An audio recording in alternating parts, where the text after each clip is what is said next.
It's time for the Miller's Edge with 4-time SEC champion and 2-time national champion Christian Miller. Once again with Christian Miller taking him down. Here's college football playoff national champion Christian Miller on Tide 100.9 and 12:30 a.m. WTBC.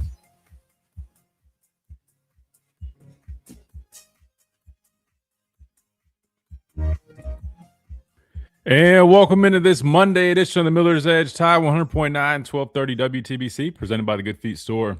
America's arch support experts. Hope you guys are doing well. Hope you guys had a great weekend. I know it's been a weekend probably full of notifications left and right, mostly notifications that probably make your heart stop a little bit like, oh, no, not another one. Because, Friday, the transfer portal opened up, and we talked a little bit about it on the show that, hey, things are about to get a little wild. And yeah, we got you covered. So that's exactly what we plan on doing here on the show today. We're going to talk a lot about transfer portal today. We also will talk with former Alabama wide receiver Slade Bolden, who will be joining us at the top of the hour. Since then, so we'll probably get some initial thoughts, just kind of I guess the whole picture thoughts on kind of that game and moving forward. So we'll talk with Slade about that and even get his thoughts on some of the stuff going on right now with the transfer portal. Because again, there's a lot of news to cover. Not only do we have transfer portal news to talk about, which I'm excited to dive into.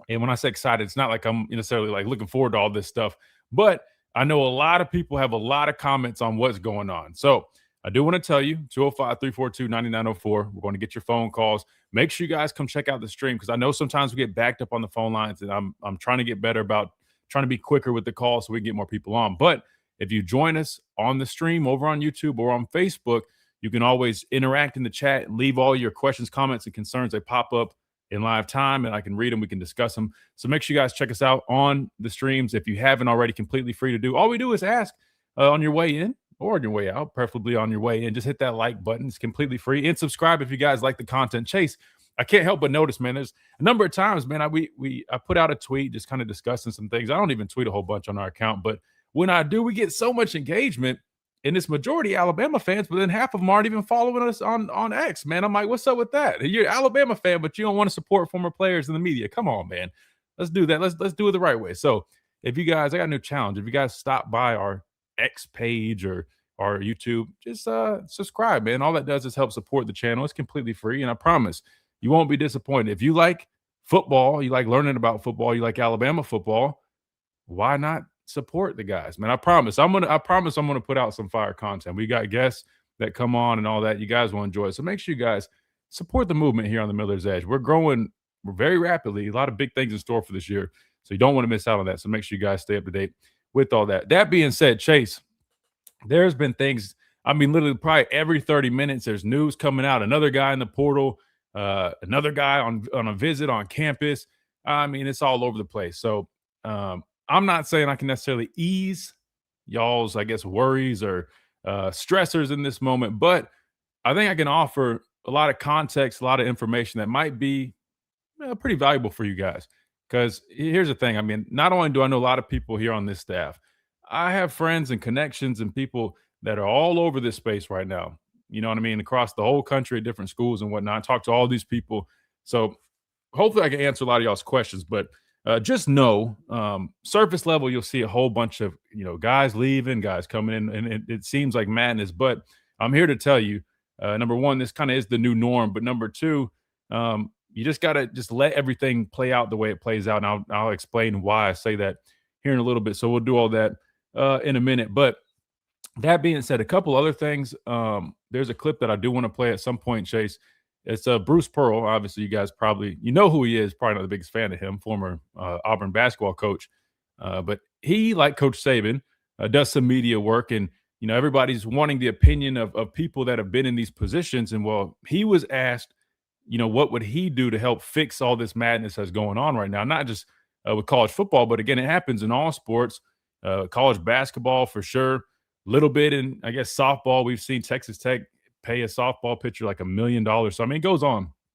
Well, he offered some interesting suggestions, and I want to play that clip because I want to get y'all's thoughts on what Bruce Pearl was offering as a remedy for what is going on. But that being said, that's kind of what we got in store for today. We can definitely dive in a little bit about some of the semifinal matchups that do remain, because those are some really good games. I think the semifinals are going to be really good football games. Those come up in a couple of days, so maybe we preview those some in a minute. But majority of this show will be talking about what's going on right now. Again, you see the title I put, the truth about what's going on in Alabama. Now, obviously, it's a little bit clickbaity because there's not anything crazy, and I'll explain that here in a moment. But there is a lot going on, a lot of movement, a lot of names in the portal, a lot of guys on visits. And look, this roster probably is going to look a lot different going into next season, but that's kind of the world that we live in college football nowadays. It's really unfortunate, Chase, because when I look back on it, and I keep seeing, this is what made me think of this. I keep seeing these tweets of, it'll be a list, and it's like all the players recruited from this year to this year have all transferred out. And not just here. I mean, this is at like a number of schools. And it just goes to show, man. I mean, it's wild. I guess the best way I can say is high school recruiting almost feels, I wouldn't say pointless at this point, but has been drastically diminished. I mean, when you realize the number of guys, and for us, I think it was the receiver room. The stat was eye-opening, to say the least. It was like receivers from like 21 or 22 to like 23, 24, something like that. All scholarship guys like transferred out, I believe, or something like that. I mean, insane. Now that might not be fully correct, so don't quote me on that, but it was kind of interesting to read on that. So we're going to dive in and discuss all that here in a moment. But first, let me tell you about our friends over at the Good Feet Store, America's Art Sport Experts. Try before you buy, nothing to lose. If you haven't checked them out already, make sure you do that. If you're dealing with any type of pain, foot pain, knee pain, back pain, hip pain, you name it, you got to check them out. Premium art supports designed to eliminate and alleviate all types of pain, right? So if you're dealing with some of that pain, make sure you guys check them out. I know typically you're wondering, like, why would I go if my back hurts or my knees hurt? Why am I going to get in art sports? Well, everything starts from the ground up, and I promise a strong base makes for a strong and healthier body. You'll feel more balanced than ever. You'll feel more pain-free than ever. So check them out. Try on the art sports in the store for free. Walk-ins are welcome. You can always go to their website, goodfeet.com, to schedule an appointment and find the nearest location because they are nationwide. There's their ad right there on the slide. Goodfeet.com. I promise you won't be disappointed. These things are game changers. Let them be game changers for you, just like they are for me. Again, that is the Good Feet Store. Improving the quality of people's lives 2 feet at a time. Let's say this, Chase. Let's go ahead and hit our first time out. That way, when we come back, we dive right into it because I know everybody's dying to talk about it. So when we come back, we will discuss what's going on right now. Again, we'll talk about all the names that are in the portal right now. I'll give you my thoughts because, again, I put out some tweets over the weekend. I had a lot of questions, a lot of responses to a lot of people wanting to know my thoughts on several different players, kind of what the deal is. So when we come back, we'll dive right into it. If you guys have any other questions that we might have missed or they're popping up, again, you can always join us on the stream at the Miller's Edge and leave those questions, comments, and concerns in the chat. We'll discuss them here on the show. Or you can always download that Tide 100.9 app completely free on your smartphone. You can listen to not just this show, but all the shows whenever and wherever, and also leave app messages that we can read or voice messages. They also have that feature. And you can always call in. 205-342-9904 is the number. When we come back, we dive into the transfer portal news. Later on, we'll talk about what Alabama needs to do to get back on top, even though we're not too far away, I guess. But we definitely got a ways to go. We'll talk about what is needed and more right here on the Miller's Edge, Tide 100.9, 1230, WTBC.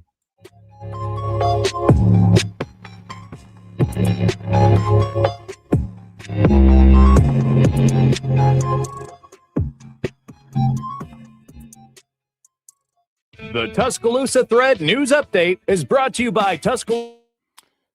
All right. What's up, guys? And we got 50 people already in here, man. If you guys haven't, man, make sure you guys hit that like button. You guys have been crushing it lately. Our likes have been like double and triple. So let's see if we can keep that going, man. Again, we got like 50 people in here. Let's see if we can get that as high as we can. In the meantime, let's see who we got in here. We got Kenji. What's up? Mike, what's going on? RN Willis, what's up? Good morning. What's up with all the O-line exit? Yeah, we're going to talk about that for sure. Superfly, what's up, my guy? Jake, happy Monday. Who's going to Bama spring practice? You mean, are you talking about like fans for A-Day, or are you talking about just in general? I'll definitely be up there for spring practice. You guys know that. I'm always going to pop in. I always got to stop by and peek my head and see what's up over there. O-line overhaul. I love it. We're going to talk about that. Listen, it's a double-edged sword. I'm just going to say that, man. It's a double-edged sword. You know what I mean? Yes, we definitely need some change at that position. I mean, you guys know I am leader of the charge with, make the O-line great again, right? You know what I mean? Like, bring back the physicality, bring back the maulers, right?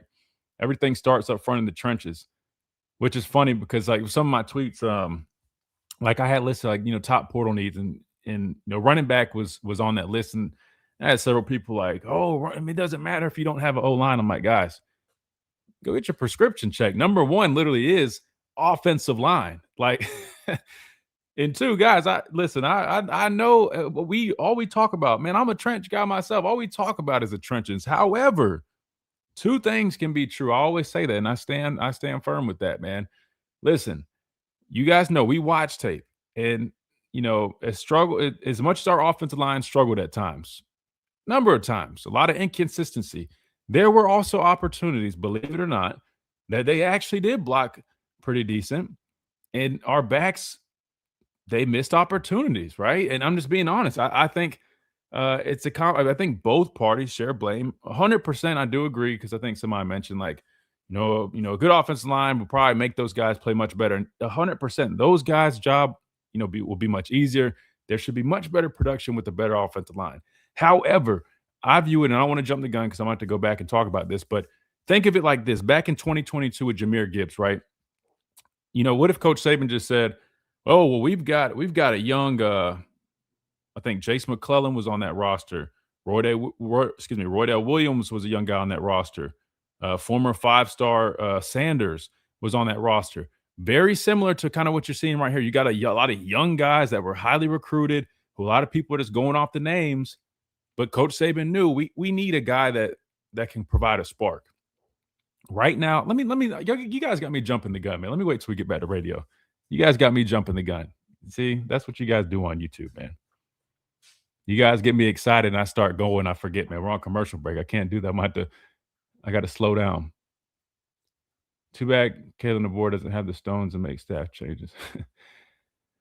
Listen, I wouldn't say that. I would say be patient for sure and just kind of see what goes on. But I think for a lot of people that are just assuming we're just going to fire all these people, man. I mean, to be fair, offensive line coach, is helping hosting some of these portal visits.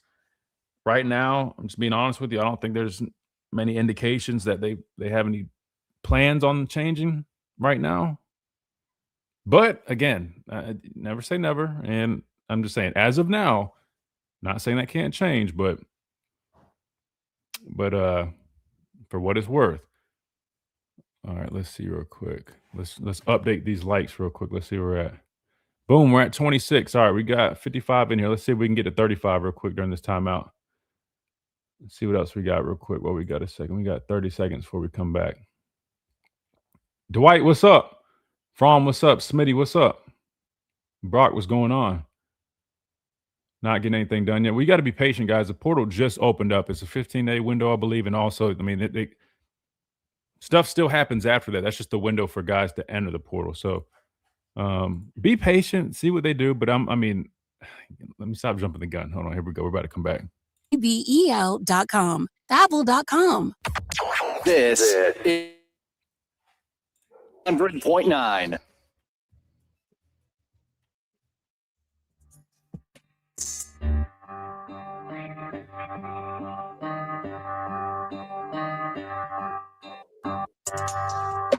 And welcome back into this Monday edition of the Miller's Edge, Tide 100.9, 1230 WTBC, presented by the Good Feet Store, America's Arch Support Experts. All right, let's talk about it. Transfer portal, man. It's taking the whole, I guess, college football world by storm, and that's everybody, not just the teams that are out of it, but even, listen, guys, we haven't even think about this. We're so focused on the transfer portal right now that everybody's almost forgotten. We literally have the college football playoffs still going on. I mean, we've got we're only in the semifinals.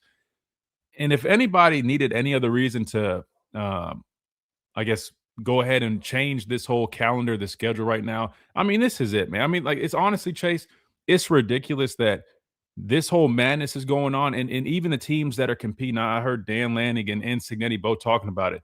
Hell, we're losing time from our prep because we're in the middle of hosting portal visits right now instead of preparing for these games. They've got to do something about it. That was one of the suggestions that not only Coach Saban mentioned last week on the set of Game Day, but also Bruce Pearl most recently, which we'll play that clip here in a moment. But it's honestly ridiculous that all this is going on right now. They need to open it up after the whole season concludes, and I think that's one thing that could help some of this madness. Let's talk about the madness, right? Where do we start though? Because Chase, I mean, there's a lot to cover. So let me do this. Let me try to find the most recent list, because not only is there the transfer portal, but let's just call it the whole outlook on the roster, right? Because you also have a lot of guys that are making decisions in terms of where they, what they will be doing with their careers. You got guys making draft decisions, right? So we got to keep an eye out for that, and we'll update you as well. So this was as of yesterday, and I don't think anybody else has announced any portal moves, but this is the list that I have right here at least. And so here we go. As of now, wide receiver Bubba Hampton, safety Cameron Howard, offensive lineman Rock Montgomery, Richard Young, running back Jalen Bakwe, Jalen Hale, Joseph Ionata, Elias Allen, and Noah Carter, Micah DeBose, Cole Adams, Peter Nataro, Rico Scott, Wilkin Formby, Keon Keeley.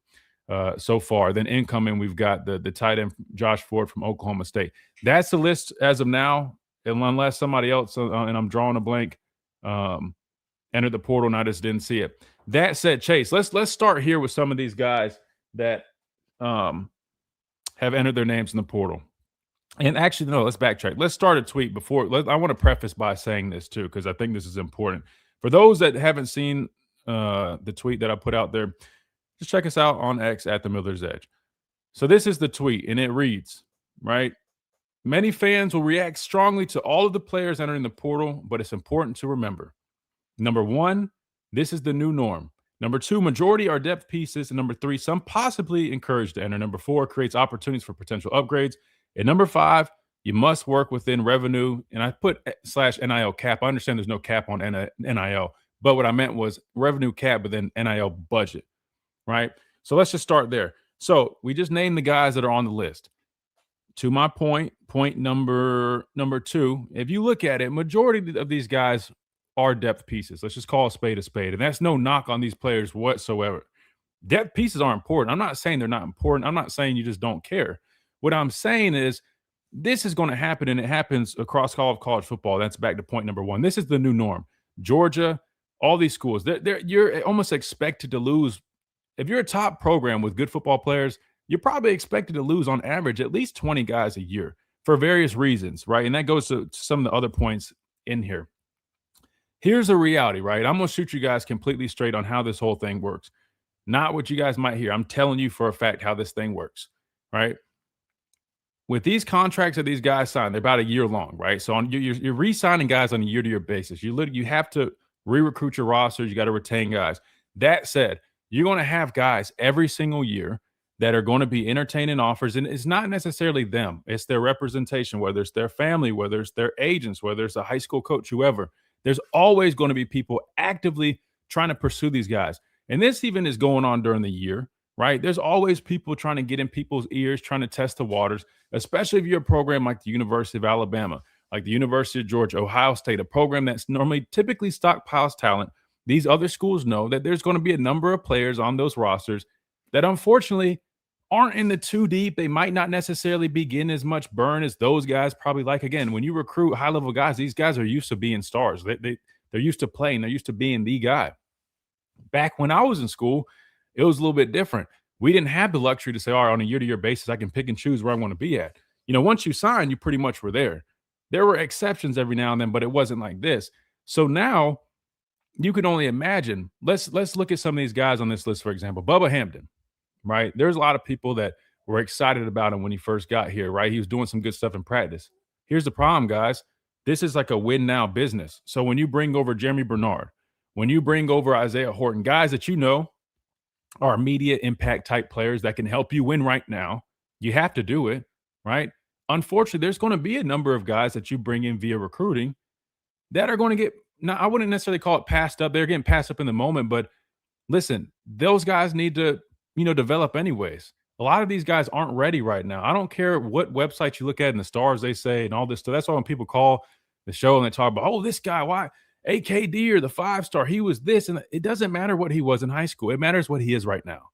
And if he's not better than Jam, Daniel Hill, Kevin Ryan, if he's not better than those guys, it doesn't matter what he was in high school, he needs to keep developing. And sometimes it's actually even better for those guys to wait, right? Coach Saban, like one of his biggest things, he didn't want to put us out there and be in a position where we're not ready. It's going to kill our confidence, and it could potentially stunt our development.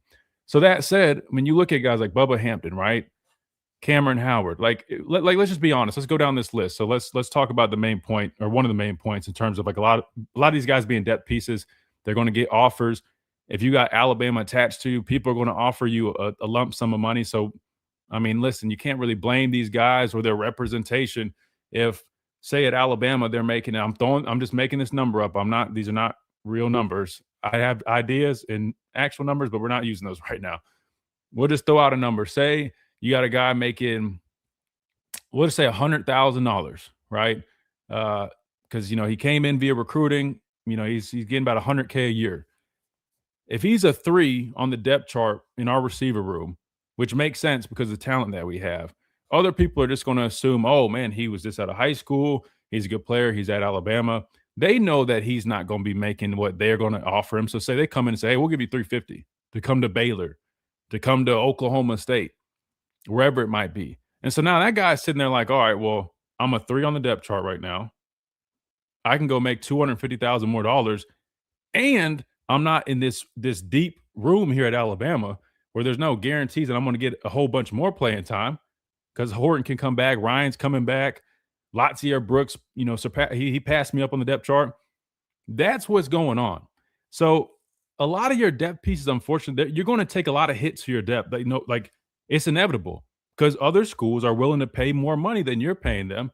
And then on your standpoint, you're trying to retain these people.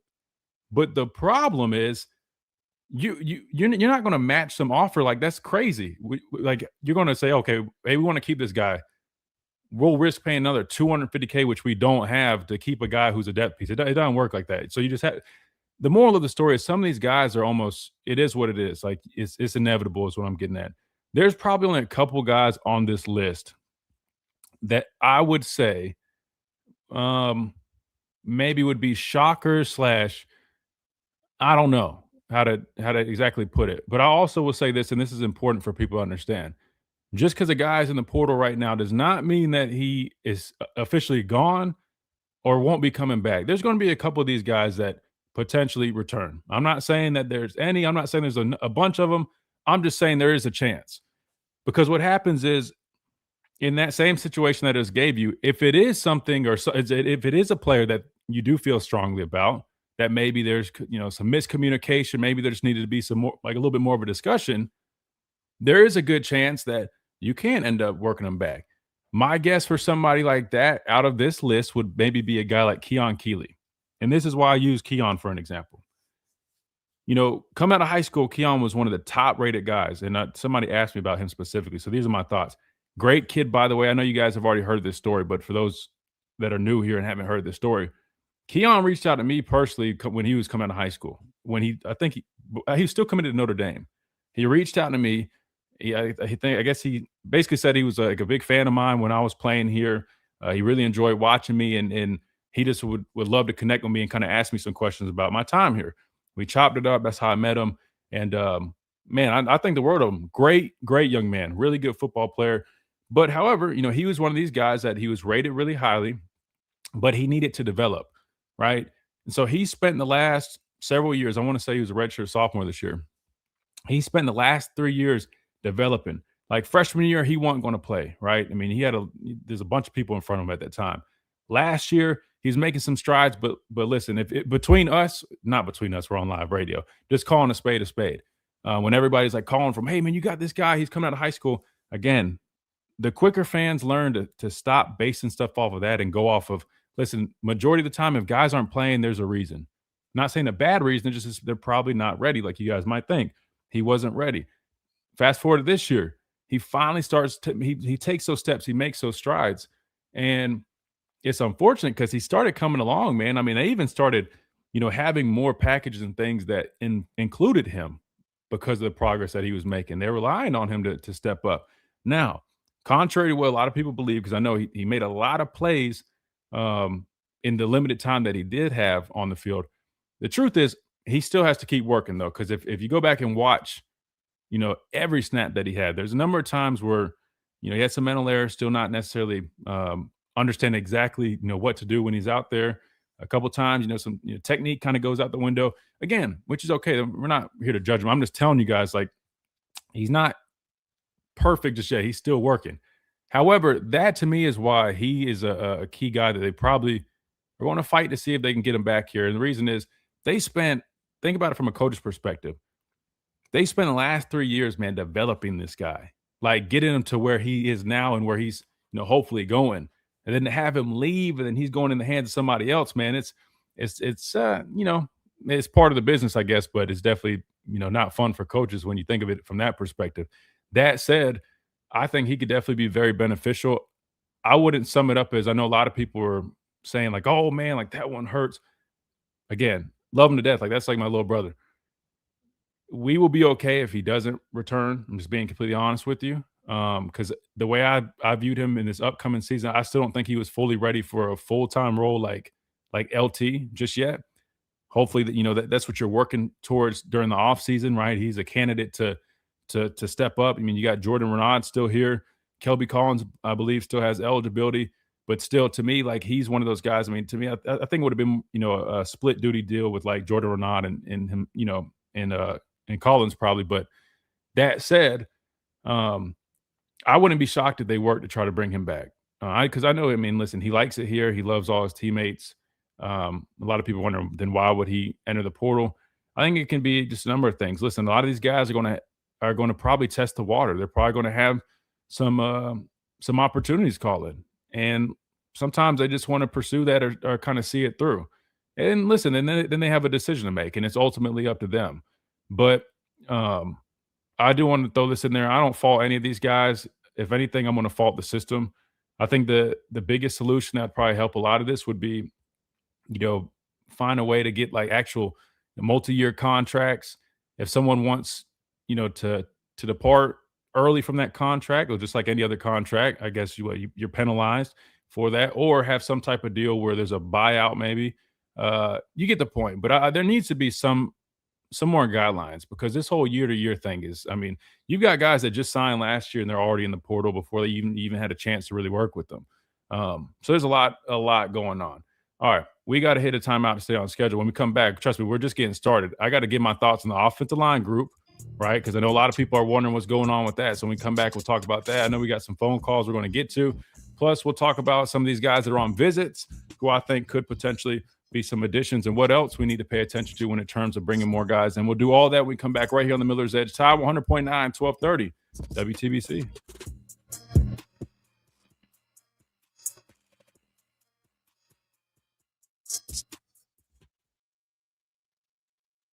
Do you have crack?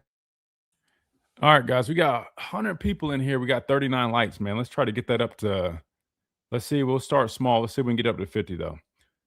Even though the way my mind works is we got 100 people in here. Hell, let's get 100. Hell, I'll challenge you. Let's get up to 60. Let's do it. Let's get 60 likes. If you guys have it, man, just hit that like button. It takes 2 seconds. If not, man, you're a traitor. You're a traitor if you don't want to hit it. It just helps us out, man. Mimi, what's up? Oh, you're welcome. No problem. Stricter guidelines, 100%. Notice these running backs are good receivers as well. Yeah. Louis Walker says good, very good info. Oh, yeah. Oh, no problem, man. Yeah, trust me. I got plenty more to offer. It's just we got so much to dive into. So I apologize if I'm jumping around. But if you got a question about like a specific person, specific group or something, just ask. That way it'll help keep me a little more organized, because I'm trying to like bounce around from guy to guy and pause. But you get the point. Christian, I've been hearing that some of the guys that have entered the portal were first to go. Is this true? That goes to my point about which I'll get to that point here in a second. But wait, where'd the tweet go? Let me just put the tweet on the screen. Let me do that real quick. Let me put the tweet on the screen.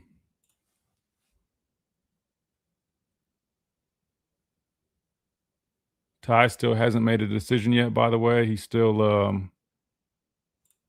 weighing his options.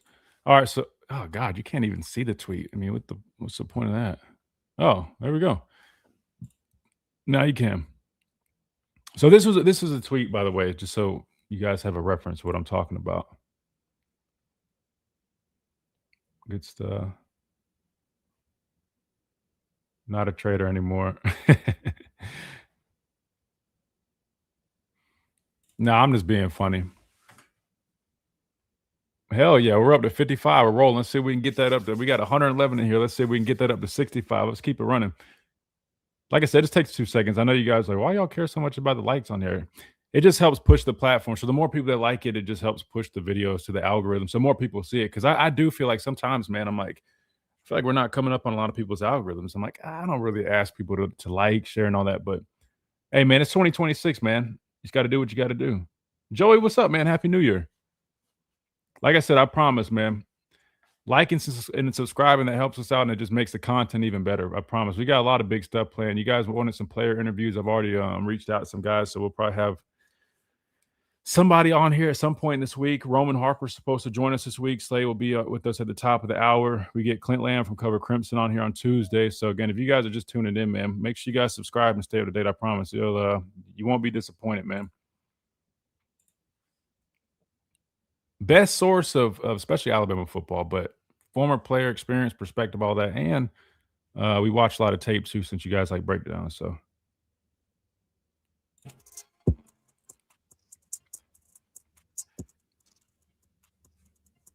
and welcome back into this Monday, this Manning Monday edition of the Miller's Edge. Time 100.9, 1230 WTBC, presented by the Good Feet Store, America's arch support experts. All right, so we're back. Smitty, I got you on the phone lines. I promise I'm going to get to you, but let me just get through a couple more of these points real quick, and I promise we're going to go to the phone lines. We talked a little bit about Keon Keeley. A lot of people are curious about that one. Again, I haven't talked to him personally yet, so I'm not going to speak for him. All I can say is, like I said earlier, there's just going to be situations where guys potentially test the water, right? I mean, he's been here 3 years. He might just want to just see what else is out there. Listen, all these guys are going to have a lot of opportunities and offers. So, you can't really fault them, fault the main issue, and that's the rules, the portal.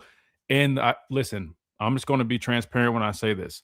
Before you guys get mad at the players, consider the people that are in their ears. And when I'm talking about parents, these high school coaches, these agents, because I'm telling you, 80% of the time, a lot of these players do not want to leave. I talked about those offers and those opportunities. I'm telling you right now, and this is a fact, this is from people that are involved in this across the country.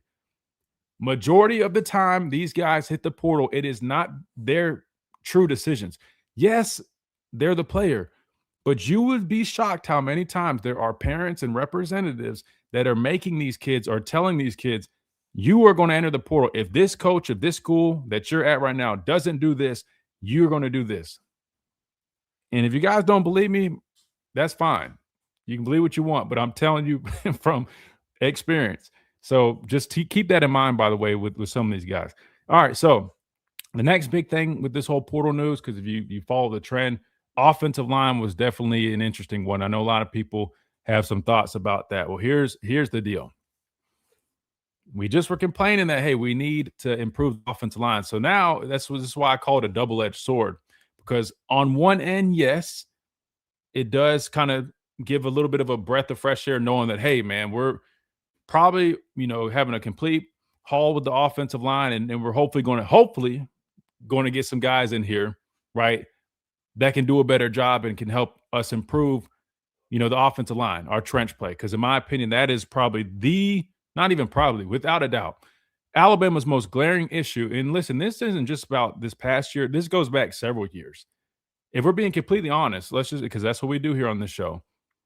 Alabama's offensive line and defensive line play, the trench play, has not been to the standard that you would expect in quite some time. Now, a lot of people have asked me and my dad a number of times, why is that? I'm going to be straight up with you. We've missed on some of the evaluations over the past few years. And this goes back to even before Coach DeBoer got here. And we've also, in my opinion, we fell short in terms of developing some of these guys. That's just me being completely transparent. On the offensive line side of things, I feel like it's more so on the lack of development. On the defensive line side of things, I don't think the development has been pretty solid. However, I feel like we've definitely missed on recruiting and bringing in the same level of talent that we had in the past. So take that for what it is. Again, that's my opinion, but I do feel pretty strongly about that, because if you go back and if you go back and just look back to probably 2021, 2022, I mean, we've been talking about inconsistent offensive line play with several offensive line coaches having a number of talented guys, first round type guys, whether you go back, I mean, Evan Neal, Tyler Booker, right tackle, is it Latham? You know what I mean? Like, we've had a lot of players, but the play has been very inconsistent. It's like we'll have a dog or two on the offensive line, but then the other pieces, we can't get everybody in sync. It just hasn't been a consistent group, and I think that has to be changed. It has to be fixed. So here we are now. The current offensive line, I think, consists of maybe like 5 or 6 scholarship guys, if I saw that correctly, which is crazy. And this is why it's a double-edged sword. While I think it's on one hand decent to get some fresh bodies in here, on the other, you don't want to necessarily lose your whole group. You don't have any depth. So now it's almost like imperative you have to land some good players out of the portal. If not, you have nothing. So while some people might be celebrating the fact that there's an overhauled offensive line group, to me, I'm cautious with that, and it does give me a little bit of concern, because number one, your depth just took a huge hit, and two, now you really have to hit on these guys that you're bringing in.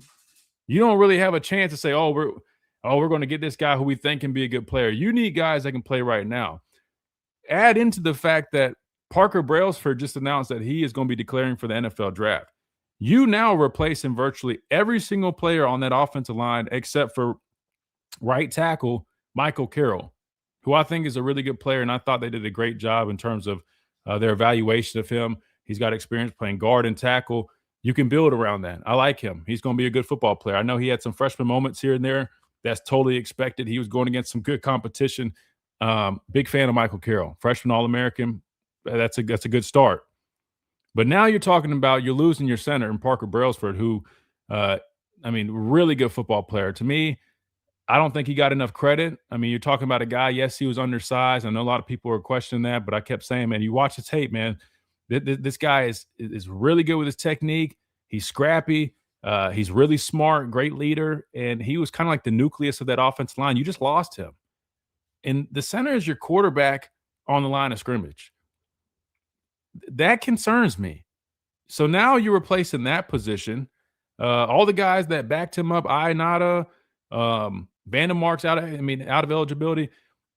I know we're bringing in the guy from Michigan. I don't know much about his history. I think he was a backup at Michigan.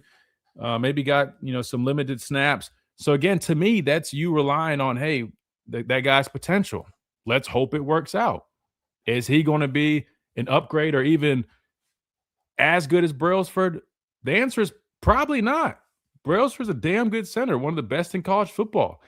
So I'm not going to lie. I'm a little concerned when it comes to the offense line. I'm just being completely transparent. Michael Carroll, I'm good with. Right guard / left guard, Will Sanders. I like Will. He actually he wants to get into media. He actually wanted to come shadow us do the show here. So he's good on my terms. Good player when he got a chance, right?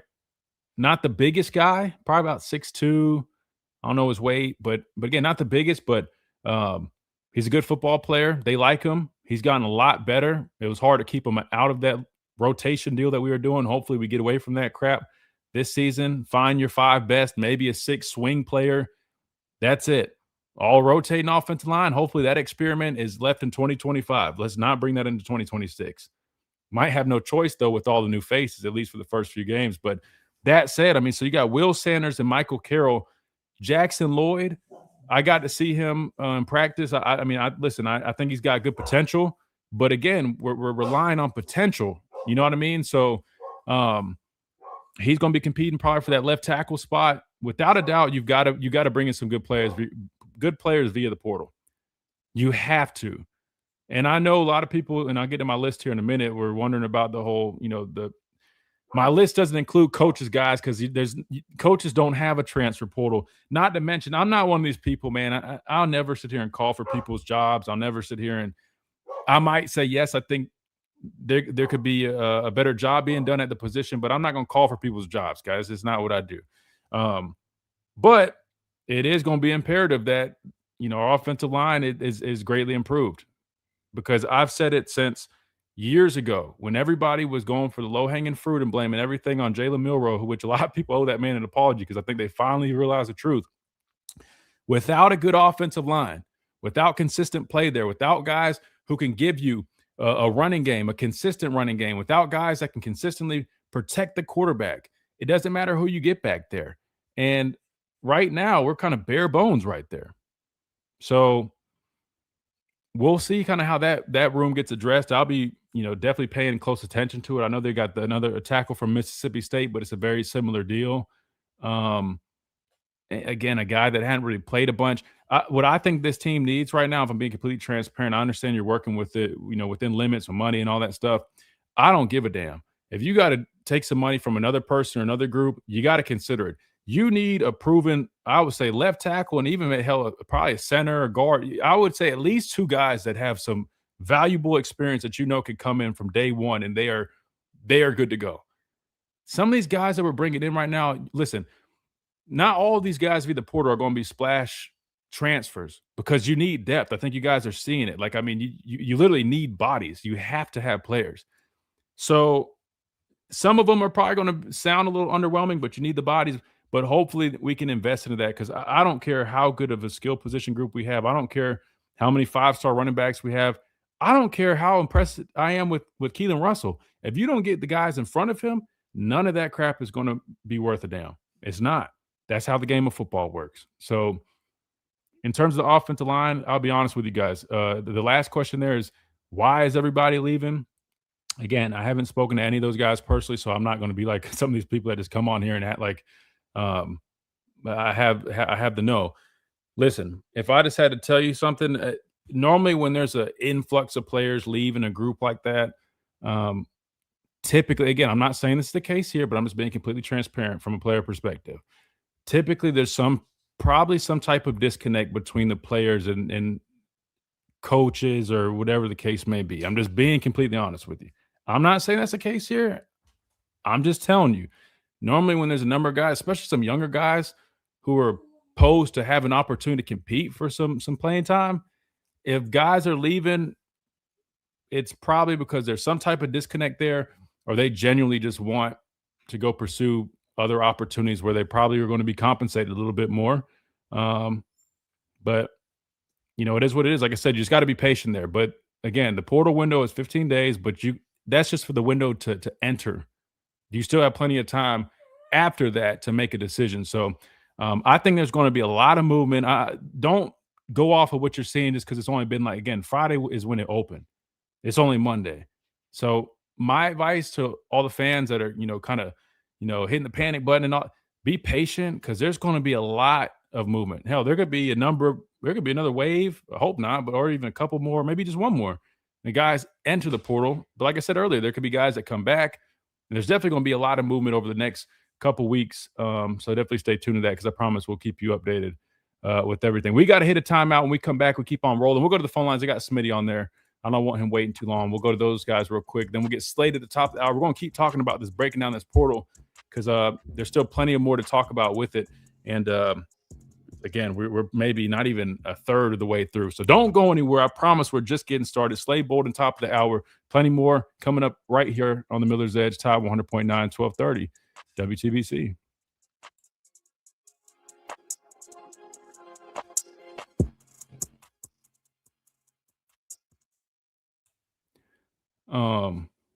Yeah, Damani's out of eligibility, so he's gone. I just don't think sorry, I can't speak. I just don't think our O-line coach has the listen, I've been around him. He has fire at practice and stuff. I just like I said, man, I don't like being too critical of these folks, man, because I don't ever want to seem like I'm but he's got to get more out of his guys. I mean, there's no other way to put it. He's got to get more out of his guys. He only has had what? When did he get here? He was here the first year, right? So he's been here 2 years. Yeah. I mean, this is my issue right now. And the reason when I talked about the offensive line and defense line, the reason I say the offensive line, the issues stem more from development is because I feel like we've still recruited pretty damn well in terms of offensive linemen out of high school. But the rate for those guys panning out, and I understand it's hard to find good big guys, right? And the reason I said even in the NFL, it's hard to find, a lot of offensive tackles. There's a reason they get paid so much. It's hard to come by these guys. I mean, like really, it's not easy. But I don't think our offensive linemen have been developed the way they could or should be over the last, not just with him, but even before that. I think we underdevelop guys. I feel like we potentially mismanaged some players. Versus on the defensive line side of things, you just look at the recruits that we've had. I'll be honest, I just don't think Roach has had the same level of guys to work with as some of these prior coaches did. So I know a lot of people are quick to jump on the coaches, but I look at the whole picture and I look at the talent, and I'm not going off of, just the star ratings of where these guys came in. Like, you guys got to remember, like, I go to practice and shit a lot. So, I mean, I see these guys firsthand. A lot of guys that we bring in or that we have brought in I have not seen any Quinnen Williams type potential guys. I haven't seen any Deron Payne type guys. I haven't seen, like, the one guy that I thought in the last couple of years that had the potential on that side of the ball to really kind of follow in the footsteps of some of those players previously mentioned would be James Smith. And he hadn't quite, fit the bill yet. However, I also know that whole deal. And listen, the truth is some guys, I mean, you can only develop them as much as they'll let you develop them. Now, that's probably the best way I could put that without I think that's probably the best way I could put that. Saban's last 2 years, we started moving away from the run game due to the quarterbacks we had. Run game's just not a DeBoer issue. Well, I think it's a Ryan Grubb issue. Yeah, we had issues before, but I mean, listen, at some point you have to just kind of trust. I don't ever just go off. I always wait to make a decision and to make a final, listen, I observe things, but I'm very patient before I start forming, concrete opinions. That said, I heard a lot about Ryan Grubb and some of the shortcomings he had, especially the most recent stop in Seattle. But I knew he also had shown the ability to have 1,000-yard back when he was at Washington and lead the country in offensive efficiency, all that. So I wanted to give him, a chance. And after a year, I'll be honest with you, to me, it resembled more of the stuff I heard about him in Seattle than it did when he was at Washington.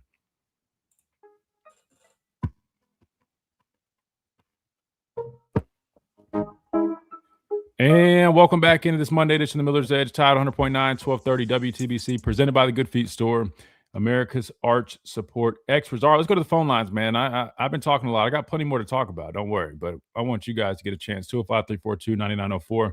We got Smitty up first. Smitty, welcome in. How's it going, Christian? Oh man, it's going, man. It's a busy time, brother, but it's going. Yeah, all I got to say is first, the one time I need the Falcons to do the job and lay down, they didn't do it. I don't know, man. Just that's what you get for coming on here, bragging, talking, and all this, trying to joke with the Panthers. And I told you, I'm like, listen, I ain't got a horse in the race no more. I'm retired. I'm not playing no more. But I'm cheering for them. Whatever happens, happens. And yeah, I mean, see what happens. See, you might have jinxed you guys, man. I don't know. Just saying. And I still believe in Bryce. All these people want fireworks. Hey, you winning more games each year, and that's progress. But true about this team, right? Talk to me. All these people. I see these podcasts. These people talk. Man, look at all these Saban assistants still in the playoffs. Alabama ain't in no more, guys. You cannot replicate Nick Saban. There's only one Nick Saban. Just like there's one Urban Meyer, one Bear Bryant. Just because someone had a beer with Coach Saban doesn't mean that he's Coach Saban. And there's different circumstances each program. Because I know everybody loves Signe. He's done a great job. But ain't no pressure there. There's real pressure here. And because people love saying D'Amico Ryans, there's more pressure here than it is in Houston. So it's a whole different circumstance. Even with Mario, what would those fans be saying if he lost to SMU in Louisville this year? So I think people got to understand, you're not going to get back to where it was because the sport is different. When you played, guys waited for a bit till they turn. These boys ain't waiting no more, And, but when it comes to this portal thing, right, I think maybe with somebody like Formby, he just probably wanted to play tackle and they saw him different, and you got to move on. That happens a lot of cases, Yeah. Or like maybe someone's a backup. You can't pay backups guys big money. They don't do that in the NFL. They're not going to pay you to sit on the bench making starter money. So you can't. Well, you can't anymore. I mean, because look at it right now. I mean, you have no choice but to bank on the portal right now to bring in quality players. You can't afford to be overpaying some of these guys that are sitting. It's really a tricky business, and I haven't even gotten into the conversation where it's really starting to resemble even more so the pros, because now you have a quote unquote GM and front office type deal in college, and if they're not necessarily in sync, because think about it, you got different coaches that are going to be wanting different players, but there's only so much money in the pot. This is not the NFL. And so it can create some conflict. So, I mean, I'm not going to lie. I mean, it's kind of an interesting time we're working with right now. And you just got to hope that you can scrape up enough in the pot, man, to get the guys to replace all the bodies that are leaving. Yeah. And you got to do it strategically, because there's only, you know what I mean? There's a revenue share cap, and there's only so much money in NIL money that you can produce. And you know what? People keep talking about star ratings. I hope people realize Caden Proctor was the number one tackle in the country, offensive line, a top 5 player. And everybody been dog cussing him for 3 years because of his weaknesses. It doesn't matter what your star rating is till you get on that field. Because some of the stuff may be your measurables, you go on to camps, things of that sort, where they got film on you. Right. There was no film on Josh Jacobs. And I think he may have been the second best back Saban had behind Derrick Henry. And he was because of what he could do. And when it comes to running back, but you saw what happened when he got on the field. But like when people talk running backs, offensive line, that's part of it. You played defense your whole life. There have been times you thought you had that running back and he made you miss it or sped right past you. Because a running back sometimes has to make lemonade out of lemons sometimes. And because 9 out of 10 backs to run through a wide open hole that size of the Grand Canyon.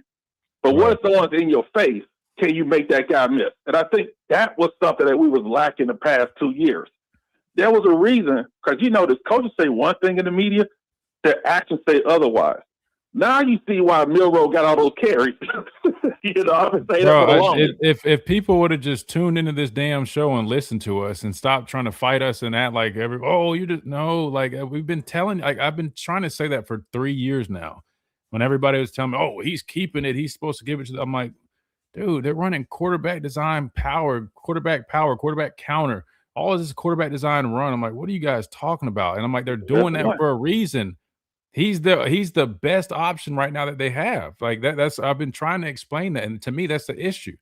Like we should be able at the University of Alabama with the guys that we have as a program, we should be able to line up and run dual, run inside zone, and trust that we can get 2 to 3 yards. We should not have to resort to gimmick plays every 4th and 1. That is a concern to me. And that I'm sorry, it drove me nuts. I just don't get that, man. Like you got to fight. There's just no excuse for it, in my opinion. And that's my thing. They're telling you, and I'm not going to lie to you. I know it may sound concerning, but with this portal, you letting everything play out because everybody tampers. And some of these people may bring in, may not be big names, but you need depth pieces. You 100%. Need some guys that can practice. And who knows? Some of those quote-unquote depth pieces may turn out to be starters when they get some more experience or development and stuff like that, because we never know. Because there's just as many 4 and 5 stars who flame out as ones who make it. And I just think they've been working. They kind of realized this because I remember a couple years ago, when I first discovered you and your dad, y'all were asking a couple years ago when Brian Shaw was the quarterback, who are the alphas? Where's the big time defensive lineman? The offensive line ain't been performing. Yep. Everything we said 3 years ago is the same thing as that's what I'm saying. Like, listen, man, and I'm not trying to sound like a tool when I say this, but when you got guys sitting here, it's a free platform to listen to. We're former players. I'm connected. Just listen. we try to like people don't say stuff just to like get reactions. Like we're just trying to tell you guys, man. Now you guys are seeing like when people just get mad at my dad, I'm like, no, he's literally just calling it how he sees it. He knows what he's talking about. And I think it's funny because if you go back and listen to all the stuff, and as crazy as it might have sounded with his delivery, everything he said is damn near spot on. You know what else, Christian? Here's the thing. I think fans don't realize how hard it is I'm not talking about landing the great defensive lineman. It's that guy hitting.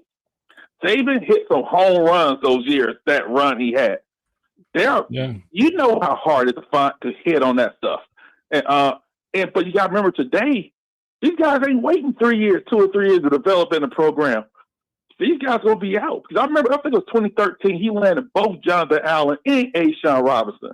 But when it comes to rev share now, are they able to pay both of them, if you get what I'm saying? It depends on how you spread it out. I mean, listen, and again, I'm not pocket watching, but if you pay, not just us, I mean, even Auburn was doing it. I mean, you're paying a receiver well over, I ain't doing seven figures. Yeah, you know what I mean? Like, listen, at some point, you probably got to start adopting the model of the NFL. And listen, I love my running backs, and I think they're undervalued in the NFL. But to me, and I'll talk about this in the next hour. We got Slade on here in a second, but listen, you might need to start remapping how you're allocating this money. If it was me, man, I'm dropping bags on guys from the trenches. Offensive line and defensive line, man. Give me a quarterback that's somewhat of a game manager, can protect the football, but can, still get it downfield when we need it to. I'm going to establish a running game. I'm going to get some dudes that can get after the quarterback. Give me a cover guy or two. Listen, a Mike linebacker that's a quarterback in the defense. We're going to have a couple pieces around that, you know what I mean? They might not be star-studded, but there's some dogs. They're going to play with some passion. They're going to be like Indiana. They're going to be some smart football players that don't make mistakes. I guarantee you, we're going to have some success. Hey, Chris, I said it before I run. Your point exactly. My Buccaneers took Emeka Boka, a great player, great talent, but we still could have used James Pierce instead. We don't have a pass rush. You guys have a. Hey, listen, I think Atlanta just set like a record for like most sacks in a season or something. Yes. Yeah. They were last in the league. Yes, sir. I appreciate it, Smitty. Listen, that's what happens when you address insufficiencies, man. Atlanta, the Falcons, terrible in pass rush over the last couple of years. I want to say they just set a record, franchise record, most sacks. What'd they do? Drafted James Pierce and the other dude from Georgia. Two edge guys. See the difference, man. You gotta address the trenches, man. I'm telling you. Now, obviously, Atlanta's still not perfect, but I would argue it's going to work out. We got to hit a timeout. When we come back, we'll be joined by former Alabama wide receiver Slade Bolden, talking this portal madness. What's next for Alabama? We'll talk about that with Slade on the other side, right here on the Miller's Edge. Tide 100.9, 1230, WTBC.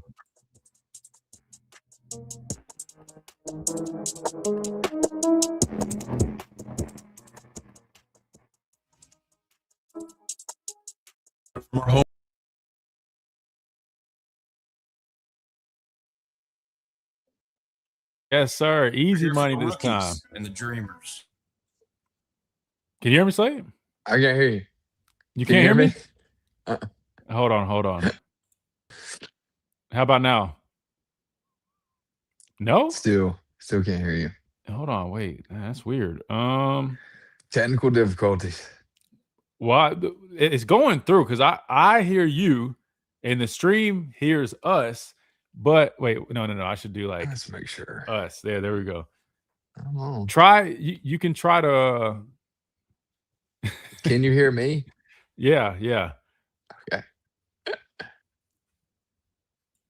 All right. Let's see where we're at. Try to leave and then come back. Try to leave and then come back. No. Hold on. Wait. Let me see.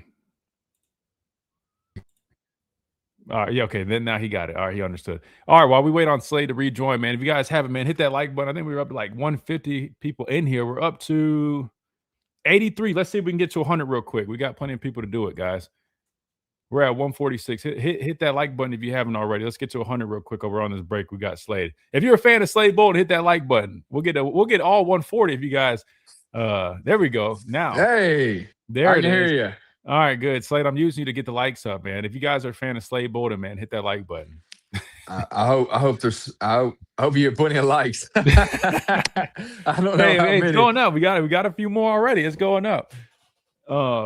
I was going to say a funny one, but I don't want to. I was going to say if you guys want us to replace the offensive line coach, hit that like button. I felt like we would probably. Yeah, but I like button go way up. But yeah, we man. Unfortunately, we don't have any jurisdiction in that. World. We don't. And yeah, I don't want to be that guy. But yeah, but I mean, damn, that junk flew up. Hey, you didn't say it. I mean, it just no. I didn't say it. I didn't say it. I'm just saying hypothetically, if you guys would prefer a different offensive line coach, and we're not on air right now, so I mean, we can sneak it through. Dog, please, man, go lay down. Stop. Hit that like button if you guys want to swap off offensive line. If you would consider getting Sam Pittman, hit that like button. All right. I'm trying to think who was our O-line coach in 2020. Well, I know at one point you had it's like we might take some phone calls while you're on here just so I can squeeze these people in. That's fine. How much time you got? 45 minutes. Bet. I can be as long as I'm back at work at 1, which All I right, love to do.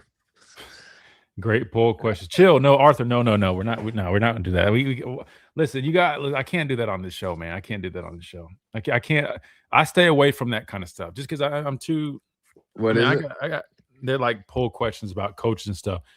You gotta remember, guys. I work with the Crimson Tide Sports Network, so I mean, listen. I'm very honest. I'm very transparent, but again, we're very still very mindful of stuff. I don't want to do too much. Dude, what are you? This dog is just like, I don't know what he needs. He wants to listen to the show. He's got some thoughts on the transfer portal. Have you kept up with this, Slade? Only what I've seen.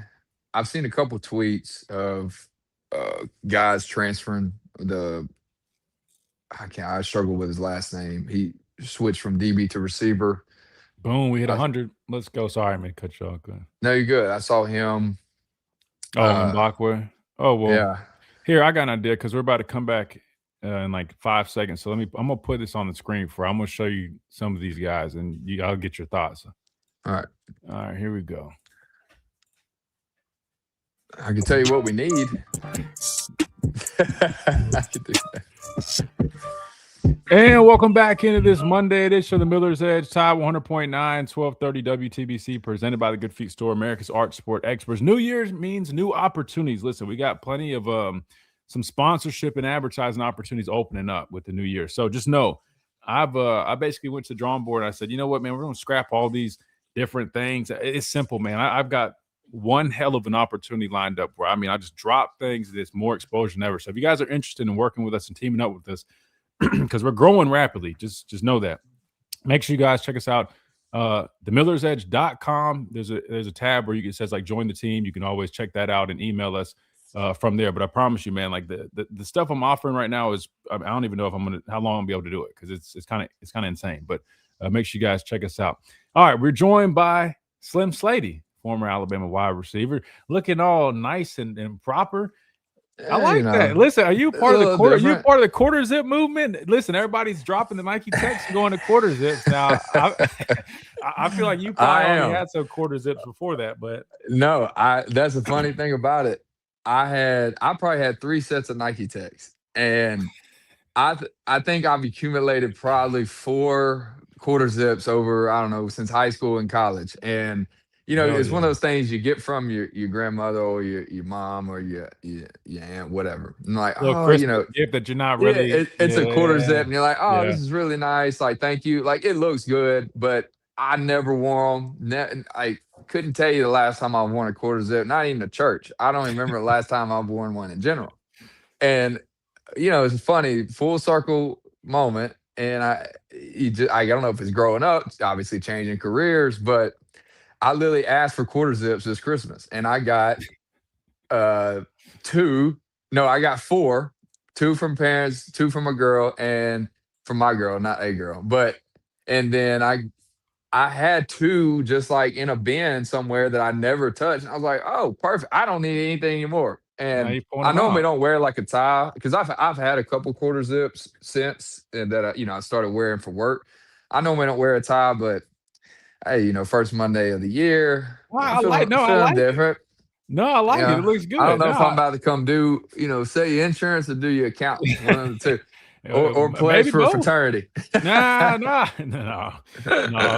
No, you passed that, Slade. You don't need to pledge none of that. No, we No, can't go no. backwards, man. Don't do that. But Nope. listen. Well, I hope you had a good New Year's. Hope it's off to a good start. You look like money, so hopefully your New Year's is money. But let It me better be. ask you, man. Yeah, right. Listen, there's a lot of madness going on. Before we get to that, I hadn't talked to you about this, and it's just quick because there's been a lot to go on. Played in the Rose Bowl. We lost Yeah. 38-3, didn't look great. Now we're fast forward. The portal opened up like the next day. There's a lot going on right now with the football team. First, just tell me your reaction, just real quick, to the Rose Bowl. What did you think? Yeah, and see, I apologize. I know I was supposed to hop on Friday. I just Oh, you good? was traveling, and it honestly kind of got sidetracked. But probably a good thing we didn't have a post game show. It almost got to the point where, I don't know. Would you rather a loss by 1 point at the end of the game? Would you rather get absolutely blown out? I don't know. I've been a part. Mm, Remember 2018 in Clemson? It was kind of similar. If we're talking scale of game, was that or worse than this? Be honest. Was that worse than this? yeah, just because I was a player. I think obviously that's going to be You think worse. that But was worse? No. I'm saying like compare the two. Well, I mean, because oh, I had to watch it, unfortunately, because I couldn't play with my hamstring. But right, because I saying saw I people was comparing that. People were my saying, hamstring. "Oh, well, we got no, it was torn. No, It was I'm torn." saying me. I'm saying me. I was just on the sideline. I was Oh, fresh. I was like, well, yeah, no, I legit, I No, I tried. remember. Yeah, but no. So but do you think 2018 when we lost the Clips that was worse? To me, I'll be honest with you. We played really bad, and I get it was a championship game. I'm not making excuses, but I wouldn't say we played to Mm-mm. that level. I know we were Oh, really from beating a ourselves. I mean, like to call a spade a spade. We were mhm, beating ourselves. We had a lot 100%. of turnovers. It was bad. This Yeah. was No, more like they put belt to our rear, man. You know what I yep. mean? Like, Belt to behind. yeah, yeah, No yeah. doubt.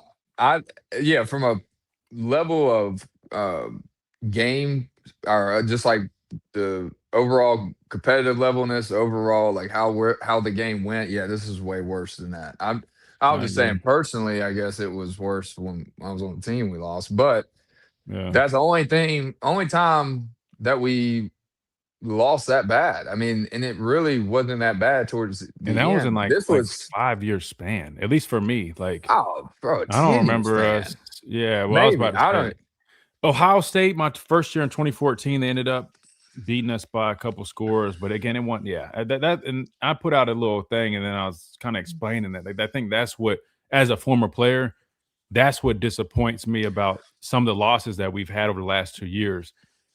It's the fashion in which we've lost. I expect us to lose, right? We're in a new yeah. era. You know what I mean? We're not going to be perfect. Like I even said, I think the new 10-2 is like the old 11-1. You know what I mean? Like 10 and Mhm. 2 and conference championship playoff. I mean, that's about as good as you can get. But the problem is when you show up and there seems to be like a lack of preparation. Guys don't seem to have the proper mentality to go out there and go play their best ball. That to me is concerning, and that's what bothered me the most. Yeah, you hit it on the head. And that's one thing. I had someone ask me, like, what do you think? I mean, obviously it was our biggest loss in a bowl game since 1998, which is saying a lot. And someone asked, like, second, talking about DeBoer in second year, having 4 losses on the record. And I'm like, to me, it's not about the amount of losses, it's how we've lost and also how we won. Like Mm. we haven't dominated a true competitive team.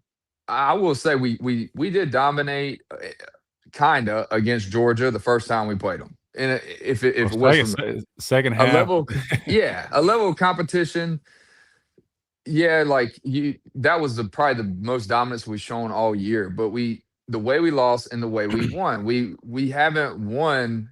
We just kind of were flying by the seat of our pants, like, oh, thank God we won. It's like, yeah, that's what bothered me the most is how we've lost and how we won. You take away the record, it's how how we played and how we adjusted to mistakes. I don't think we made any second half adjustments all year, other than maybe Georgia and I guess you say Oklahoma, which we kind of started adjusting after the first quarter in a good way. Which I don't know if they're usually making sideline adjustments during the game, but yeah, I think that's the biggest concern for me is there was no growth throughout the year. There was no true just changing and figuring out, okay, what do we need to do better, and what we already do better, how can we improve on that? And I felt like we were just a steady just what do you call it, just a flat line. We just were staying here level the whole year.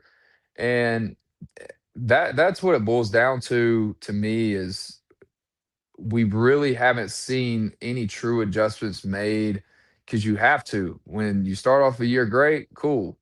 teams Keep start that figuring you momentum. out. You know what I mean? Yeah. I And think how that's how it felt to me. It felt like Mhm. offense peaked early, because if you go back, I mean, the offense was doing this after the Florida Right. State game. I mean, it was like we strapped a rocket, and I Mhm. mean, Ty was playing like one of the best quarterbacks in the country.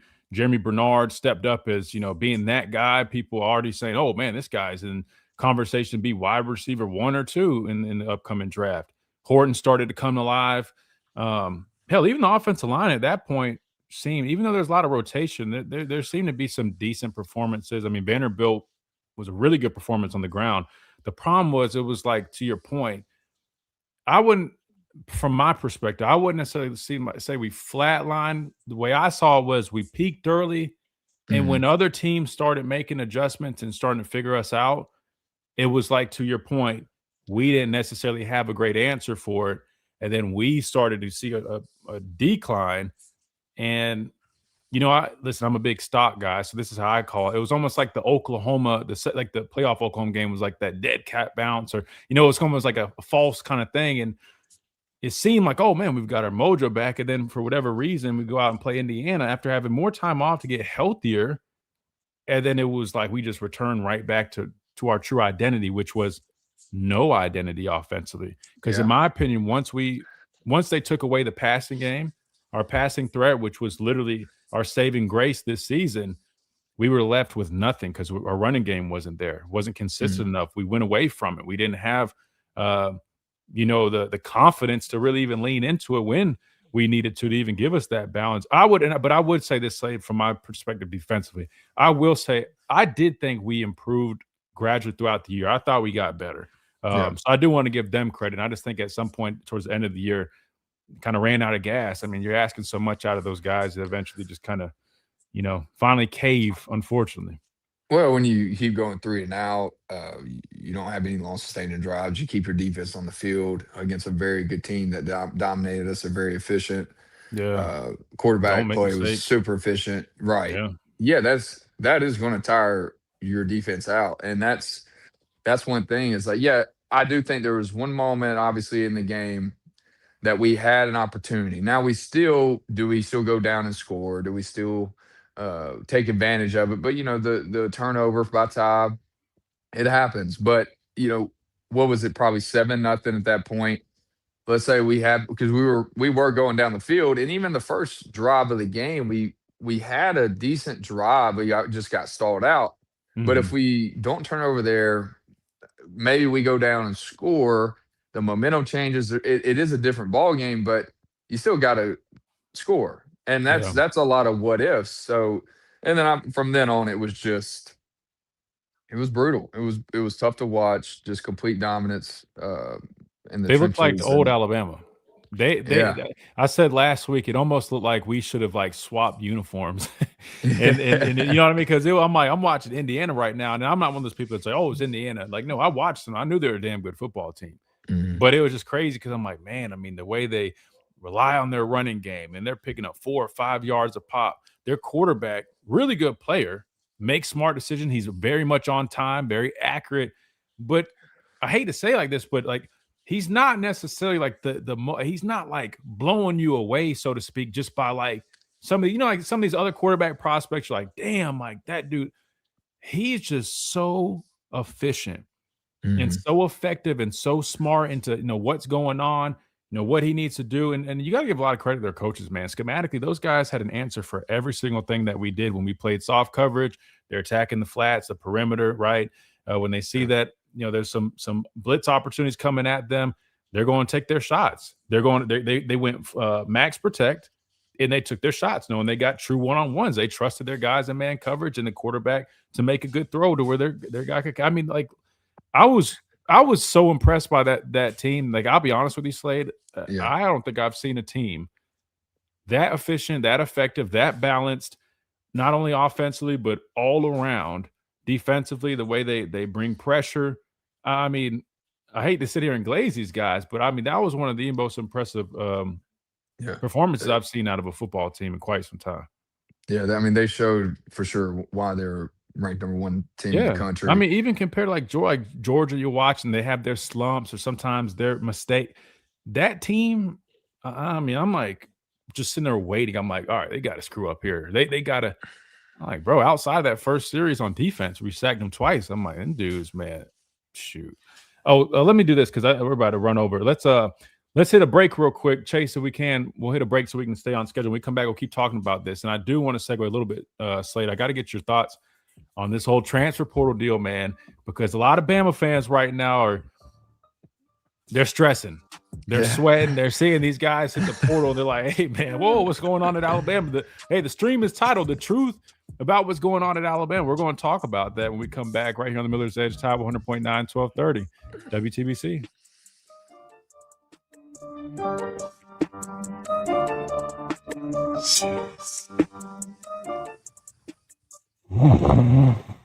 Sound familiar? And mattress. Okay, that's a mattress ad. I was like, hold on, I don't know what advertising we got going right there. That wasn't me doing all that. Sorry, so I didn't mean to cut you off. I just want to make sure you stay on. You're good. On schedule. No worries. I feel like there was another turnover. So it was like was it special teams? I'm trying to remember. So we were down 3-0. There was a 4th and 1. We go for it in our own territory on like our own 35. That's to me the two daggers early on in this game that really kind of just, I guess I wouldn't say really like sealed it because we had time, but that failed 4th and 1, which we talked about, Slade, against Auburn. Everybody's hooray when you're aggressive, mad aggressive, and you get it, and it's like, man, he's got those gonads, man. But me, being a Saban disciple, I'm like, listen, you got to have controlled, not aggression, but control. Yeah, you know what I mean? Right. But aggressiveness, you know what I mean? Like, to me, that early in the game in your own territory against a team that is solid as they are, like that was just even the Auburn decision. Like, because we got it, it was great. But if you don't take those points at Auburn, right? If you don't take those points at Auburn, and they stop you, and they march down the field and kick a field goal or whatever they needed and win the game, I mean, like, and you lose the Iron Bowl because the thing about it, you know what I mean? Like those are big decisions, man, that to me are a little bit too aggressive. I don't know. That it was that, and then the fumble that we were marching down the field. Ty has to know to go down. He doesn't. And Mighty Mouse 5, who's like 5'9", 175, man, cracked his rib and forced a fumble. We got a super chat I want you to hit real quick because it's addressed to you. Adam with the big 50 super chat, which again, Adam, you got to send me the sponsorship information, man. Seriously, man. It feels criminal that we're not like giving you some type of advertisement as much as you contribute. But he says, Slade, as a receiver, how much freedom do you have to adjust to route when you recognize coverage pre-snap or see it rotate post-snap? And if you do, how does the quarterback recognize it in real time so you're both seeing the same thing? We're diving into some real football talk. Adam's going deep into into the I love it, football vocabulary. What you got, Slade? Well, I mean, it all depends. I think first off, you got to be on the same page as your quarterback at all times, and that doesn't just come from understanding the scheme going into the game. That starts in the summer, that starts in individual meetings, and also just being around your quarterbacks. I think one reason me and Mac were so close because we obviously were great friends, but we spent so many hours watching film together, running routes together in so many different times of the day and on the weekends. So it starts there, but obviously there are some certain schemes that you can't really adjust depending on the formation and the coverage shown by the defense. But granted, I ran a lot of option routes, a lot of choice routes, a lot of deeper seam reads that you have to know. Okay, if I'm running a seam read and it's too high, I'm going to bend it across the middle of the field. If it's one high, I'm going to keep it on my seam. Or if I got a choice and it's man, I might be able to break it in depending on what the middle of the field looks like, or break it out. Or if it's zone, I'm sitting it down. There are certain routes and schemes that do allow the receiver to make adjustments real time. But that's the thing is, a lot of times you have to just kind of figure it out along the way. But it all starts kind of from the beginning. Yeah, having that connection with your quarterback. So, yeah, I will say this. The receiver and the quarterback have to know if it is one of those plays or schemes where you are allowed to adjust your route or have an option depending on the coverage. There has to be the same idea and mindset, and you have to be on the same page with the quarterback. So both receiver and quarterback have to know, okay, like if it's cover 2 and I have a comeback route as the outside wide receiver, but they play cloud coverage, we would always side adjust. Basically, we're going to run just a go ball, getting that like honey hole shot, and the quarterback and the receiver have to be keyed on that. So it just depends, but they both have to understand the scheme for sure. And welcome back into this Monday edition of the Miller's Edge, Tide 100.9, 1230 WTBC, presented by the Good Feet Store, America's Arch Support Experts. Hey, real quick, listen, you got semifinal playoff games coming up. You got Bama basketball, play Kentucky this weekend, all that in the near future, man. Make sure you guys check out R&R Cigars if you haven't already. If you're looking for a place to go watch games, definitely if you're looking for a place to get all your cigars. They've got the best humidor in the Southeast. You guys already know that. Code Miller's Edge on their website will definitely get you a big discount there. But don't forget, you can always go hang out there, go relax, kick back, enjoy a nice stick, nice fellowship with the fellas or wives for that matter. Hell, Reagan's wife smokes a cigar quite often. But yeah, you can go check out R&R Cigars, 2703 Gary Fitz Street right here in Tuscaloosa. Plus, they also have over 160 bourbons for you to try. Drink responsibly. They also feature Yay Alabama's new beverage, right? Their new bourbon and whatnot that they've released. So make sure you guys check out R&R Cigars. They are the official cigar provider of Alabama football since 2014 and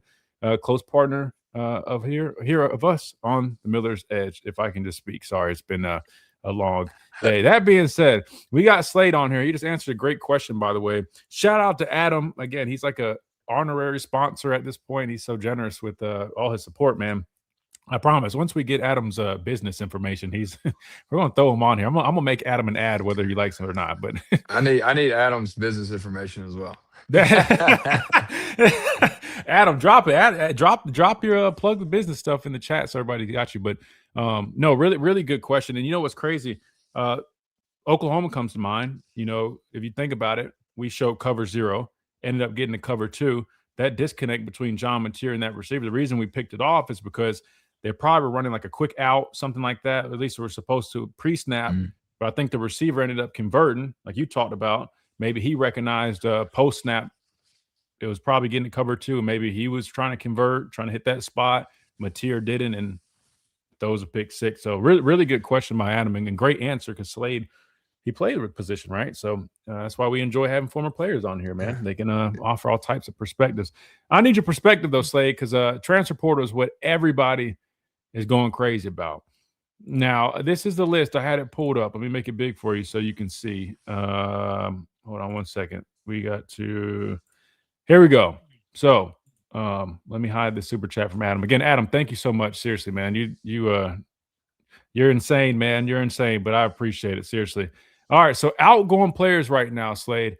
We got some names here, and I kind of want to get your thoughts on kind of what you think about the whole transfer portal deal, and how do you think Alabama's going to fare in this whole deal? Because you got names like Wilkin Formby, starter on the offensive line. He's hitting the portal. A lot of people wondering why. I have to agree with what Smitty was saying. I mean, I think he wants to play tackle. You got Michael Carroll, who pretty much beat him out at that tackle spot. I'm not sure his comfortability playing on the left side. I can't remember if he's worked there or not. Same thing goes with Michael Carroll, but probably, a little bit of an issue there, but still a lot of people were surprised by that one, but it's part of the game. Cole Adams, wide receiver return specialist. He's hitting the portal. Micah DeBose, this one was a little bit of a question mark. A young guy who probably would have been competing for some valuable playing time on that offensive line. He decided to enter his name in the portal. Noah Carter, the edge they brought in from Washington. List goes on. Some more reserve guys. I think probably the biggest, head scratchers. A lot of these guys, Jalen Hale, Mbakwe, a lot of these kind of make sense, right? A lot of these guys were passed up on the depth chart. It happens, but I was trying to explain to the folks, Slade, that number one, this is the new norm for college football. It's not only Alabama. I know that the title is a little clickbaity, right? Like, what's going on in Alabama? Well, the answer is the norm in college football is going unfortunately, on. Yeah, unfortunately. Georgia's going to lose a lot. Ole Miss will lose a lot. And every big Ohio State's going to lose a lot. They've had starters, enter the portal. That said, Slade, is your overall thoughts, man, and what do you think Alabama needs to do to kind of, number one, balance this? But then the second part is, we just talked about the Indiana game, how we look there, the season. When you look at Alabama, and I'll segue into this too, so it's a two-part question. My other tweet that I put out here yesterday, and I want to bring this up while we got some time, and I'll stay after on the stream, that way we can keep talking if we run out of time. I put this list out. These are Alabama's top portal needs. This is my opinion, right? But this is a list that I put out. Offensive line, all positions, number 1. Number 2, veteran linebacker. Number 3, immediate impact running back. Number 4, special teams. Place kicker to, compete with Talty, who got better at the end of the year. But listen, it's a competition. We need to bring in somebody to compete with him. If he beats him out, great. If not, you need to get somebody that you feel better with, going into this next season. Punter, I put that because I think our punter that we just brought in already graduated. Defensive line, I'll explain why they're 5 in a second. And then wide receiver depth. I think we have like 5 scholarship wide receivers currently on the roster, Slade. Good guys, but we ain't got nobody outside of those. They get hurt, we in trouble. So number 1, your thoughts on the portal. Number 2, your thoughts on my list. Anything you would add to it? Shuffle around a little bit. What do you think? Well, before I go into it, what's the story with Jalen Hale? All right, so Jalen Hale, I'm not sure if you're familiar, but I remember him. He got gruesome hurt. knee injury. Yeah, gruesome knee injury. Bad. It's a blessing that he's back, moving around. And I'll be honest with you, I saw him in the spring, and I thought he looked good. He was making plays, during spring practice. They hit him on some go balls. Speed wasn't really an issue. Obviously, people are kind of wondering, how his cutting ability is going to be after having such a gruesome knee injury. But he looked solid to me. But listen, he ended up getting passed up. Listen, Ryan Williams, Jeremy Bernard, Isaiah Horton, and then the emergence of Latia Brooks. As good as anybody. Yeah. So, we play a lot of 11 personnel. I don't know how much 10 personnel we play. I don't know the numbers, but your top 3 guys, they're going to get the bulk of things. Then you normally have the 2 deep that are, fresh legs that come in there. But really, those other guys consisted of Rico Scott, Latia Brooks, and before the bad hit versus Missouri was Meadows. So Hale got passed up. Mbakwe, who switched over from defense to offense, he got passed up. Cole Adams. It was interesting because just last year, a receiver coach was saying he was Mr. Reliable. Hell, he's like Slim Slade, the white guy in the receiver room that had return duty and Mr. Reliable, Slade. Well, hey, listen, it's funny when he was getting recruited and Coach Wiggins was my receiver coach. That was always the analogy, of course. oh, Very, very similar in a few ways. But Wig would always tell me that he was he was a 100-meter guy. Like he could fly. yeah, And I out of think Oklahoma, I he think. dealt with some injuries. And I understand. I understand. Obviously, Cole Adams. Look, he was here 3 years. Yeah, I think knowing him, what people have talked about him, it sounded like he worked hard. He tried to get an opportunity. I mean, to be honest, like after my third year, if nothing would have shook, I'd already graduated, so I could have transferred without sitting out, and that crossed my mind, fortunately and unfortunately, because of how I got to start. right. That really kept me at Bama. It would have been super hard for me to transfer, but after like a third year, and you're like, okay, I'm still behind all these dudes, and I hadn't gotten an opportunity. You start looking at things Starts differently, creeping in. right? And so It's I normal. understand him. I understand Mbagwe. I get it. He was doing something that he felt like was best for the team, maybe for himself, switching over to receiver, didn't get the opportunities he wanted to. I can understand that. I don't understand Formby. I believe he got opportunities this year and last year to play tackle. They And if tried you every minute I didn't mean to cut you right, off, but he was competing with the guy that transferred last year. I'm drawing a blank on his name, but he literally had every opportunity to be the guy at right tackle. yeah, He couldn't seal the deal. You know what I mean? yeah, and That's not on the nothing track. personal. No, I don't know him well. I maybe said what's up to him. It's not a shot at him, but no, no, no, no. if you've gotten the opportunities to play the position that you would like to play and you haven't taken advantage of that, that is a you problem. That is not a school problem. And maybe that's what he's thinking. He's like, okay, maybe I'm not built for this type of level of competition. I don't think a guy at that age should think that way, or he probably isn't. But that's really the only reason you would transfer if you've given the opportunity. Because honestly, like if I'm him, and I've got moved to guard. I'm like, okay, look, there's a reason why these coaches have moved me here. I believe that I should be able to do better. And I believe he did perform better as a guard. Yeah. I mean, to me, that don't make much sense him transferring just because you want to go back to a position that you've shown that you are not as capable as you thought. So Right. what's the difference between playing here and not being able show that you can play that position to another SEC school and whatnot. But if he goes to a different level of competition, then that would be different. But I don't understand that. I've always been huge on loyalty. Finish what you start, and then you do bet on yourself. Like no Mm. one, I'm sure CML people thought the same to you, but no one thought I was ever going to play, not Oh, start, but they told me when play. I got here. Yeah, when I came here from South Carolina, even though I was the number one ranked player in the state of South Carolina, I still was I was only 200 pounds, and everybody was like, "Oh, he's skinny. He's not going to last in the SEC," because Right. Clemson fans were saying, "Say, I heard all that." And listen, Yeah. I know exactly what you mean. I'm with you that if it is more of a position type deal, he's got to look at himself in the mirror and say, "Listen, last year I had an opportunity to compete with." I kept drawing a blank on the guy's name, but him and what's his name they literally were going back and forth. But before we started doing musical chairs at offense line, that was the only spot, that tackle spot, and it went throughout the whole year. So he had a whole Hmm. year to prove himself there. Then this year, same kind of deal, and ultimately they settled with him at right guard, which I thought he was decent. But here's the thing: if I had to tell him what I think he needs to get better at, I think he needs to be more physical. I mean, he's 6'7", like 320 pounds. I mean, he's got the stature. He's got everything you want. Yeah. Footwork can be a little bit better. Sometimes he gets caught with his head down, just lunging, just giving his hands. I mean, technique can improve, but in terms of just being a solid piece that you can put in there and at least, you know what I mean, hope that going into next year he'll be even better. I think he's a guy there's a chance that he withdraws from the portal potentially. I could be Yeah. wrong, but I think maybe there could be some discussions because I mean we're wide open on Yeah, it's offensive like line. the You got free a one. agency right now. I mean, We they're have no probably offensive lineman, Slade. yeah. Well, we barely have one this year. You know what I mean? I mean, so what's new? And that's another thing is like you want to keep Ty here because look, you talked to me after the seventh game of the season. I'm like, Ty's going first round.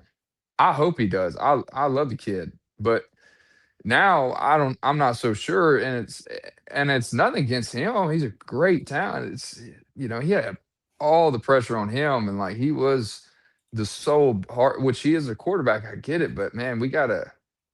I was watching the Elway documentary the other night, and he lost what 3 Super Bowls before he won 2, and he was pretty much doing everything himself. He didn't have a run game, and finally, when they brought Terrell Davis in, boom, they started exploding. So, not comparing Ty to Elway, of course, but you gotta give him some help. And if you want to keep him here another year, if he wants to stay, you got to go out and you got to promise to get him an O-line, get him some protection. You got hell, if I'm Ty, like or Ryan or whoever, man, just take some of my NL. If you don't have enough money to give to this O-line, take some of mine. That's how Tom Brady used to do. Different contracts, of course. He had a lot more money to give. But give an extra 100,000, 200,000, whatever that takes to go out and get some protection for me so that we can build a winning team. And I think your list is great. I think we're losing Dante Lawson. I don't know, Justin Jefferson's coming back. I think what we need He's on gone defense. too. We lost every starting linebacker. All 3 backers are gone. That's why I had him at 2, because you got to get. I know you got the young man. I think Griffin coming out of Georgia, I'm excited about. But I think he's similar to me coming out of high school. I mean, he's like 205, 200, maybe 10 pounds soaking wet. He's going to have to get some weight on him. You know what I mean? Before he really is making a big impact. Plus, you need that signal caller on the defense. QB Reese, I think, is a good player, but again, we need some veteran help at that spot. Then I put running back. I know some people are wondering, oh, well, running back should be fixed when you fix the offensive line since you already have good players. But my comparison was in 2022, we had good young potential players in that room, but we still brought in Jahmyr Gibbs. Why? Because we needed somebody that was proven and that could provide a spark. You talked about guys having opportunities. Again, this is just me being transparent, player to player. I would tell these guys to their face, and I'm very supportive, so don't try to lump me in the category with any of these other people. Again, I'm very supportive. I'm up there all the time. Daniel Hill, Kevin Riley, hell, even AKD at the end. I mean, those guys, he had a few, not as many as the other 2, but those guys had a lot of opportunities. And while the offensive line play was not to the level that it needed to be, I watched tape. And listen, we could sit down and pull up on in the meeting room. The tape will also show our backs underperformed. Yeah. And they had some opportunities. Granted, no, they didn't have as many as I would like, but there were times that we didn't press holes right. We had bad vision. We had a 2 or 3 yard gain that should have been a 10-yard gain if we made the right cut. So I'm just saying, personally, a running back that fits the bill, somebody that can come in. I'm not necessarily saying that Jahmyr Gibbs, because that's hard to find. But if there's a guy like that kid that's on a visit from NC State who's got some juice, can catch the ball out of the backfield, explosive, has good burst, and he's proven, I think you should definitely, without a doubt, address it. Really, because the fact is the running game has to get better. I don't give a dang if this system is a pass-heavy system. I don't care who it is, what coach it is, what system. You have to have balance, and you have to have some ability to run the football. You have to keep a defense honest. And yes, offensive line is the number 1 priority. That's why they're number 1 on the list. But for the people that respond and making it seem like, oh, why do you have running back on there? Because running back also is part of the equation. Hence, that's why you see a guy like Saquon Barkley, like these guys that can change games with their ability. The Eagles' offense line is good, but if you take Saquon Barkley out and put somebody else in, there's not nearly as much production. Why? Because the running back talent also matters. 2 things can be true. Then I put defensive line real quick. At 5, it would have been a little bit higher, but I decided to lean on the fact that you got James Smith, who I think has a lot of potential. He has not produced at that level just yet. Former 5-star guy. I mean, talent through the roof, but he has to find a way to get to that point. And I'm relying on him to step up and be one of those guys.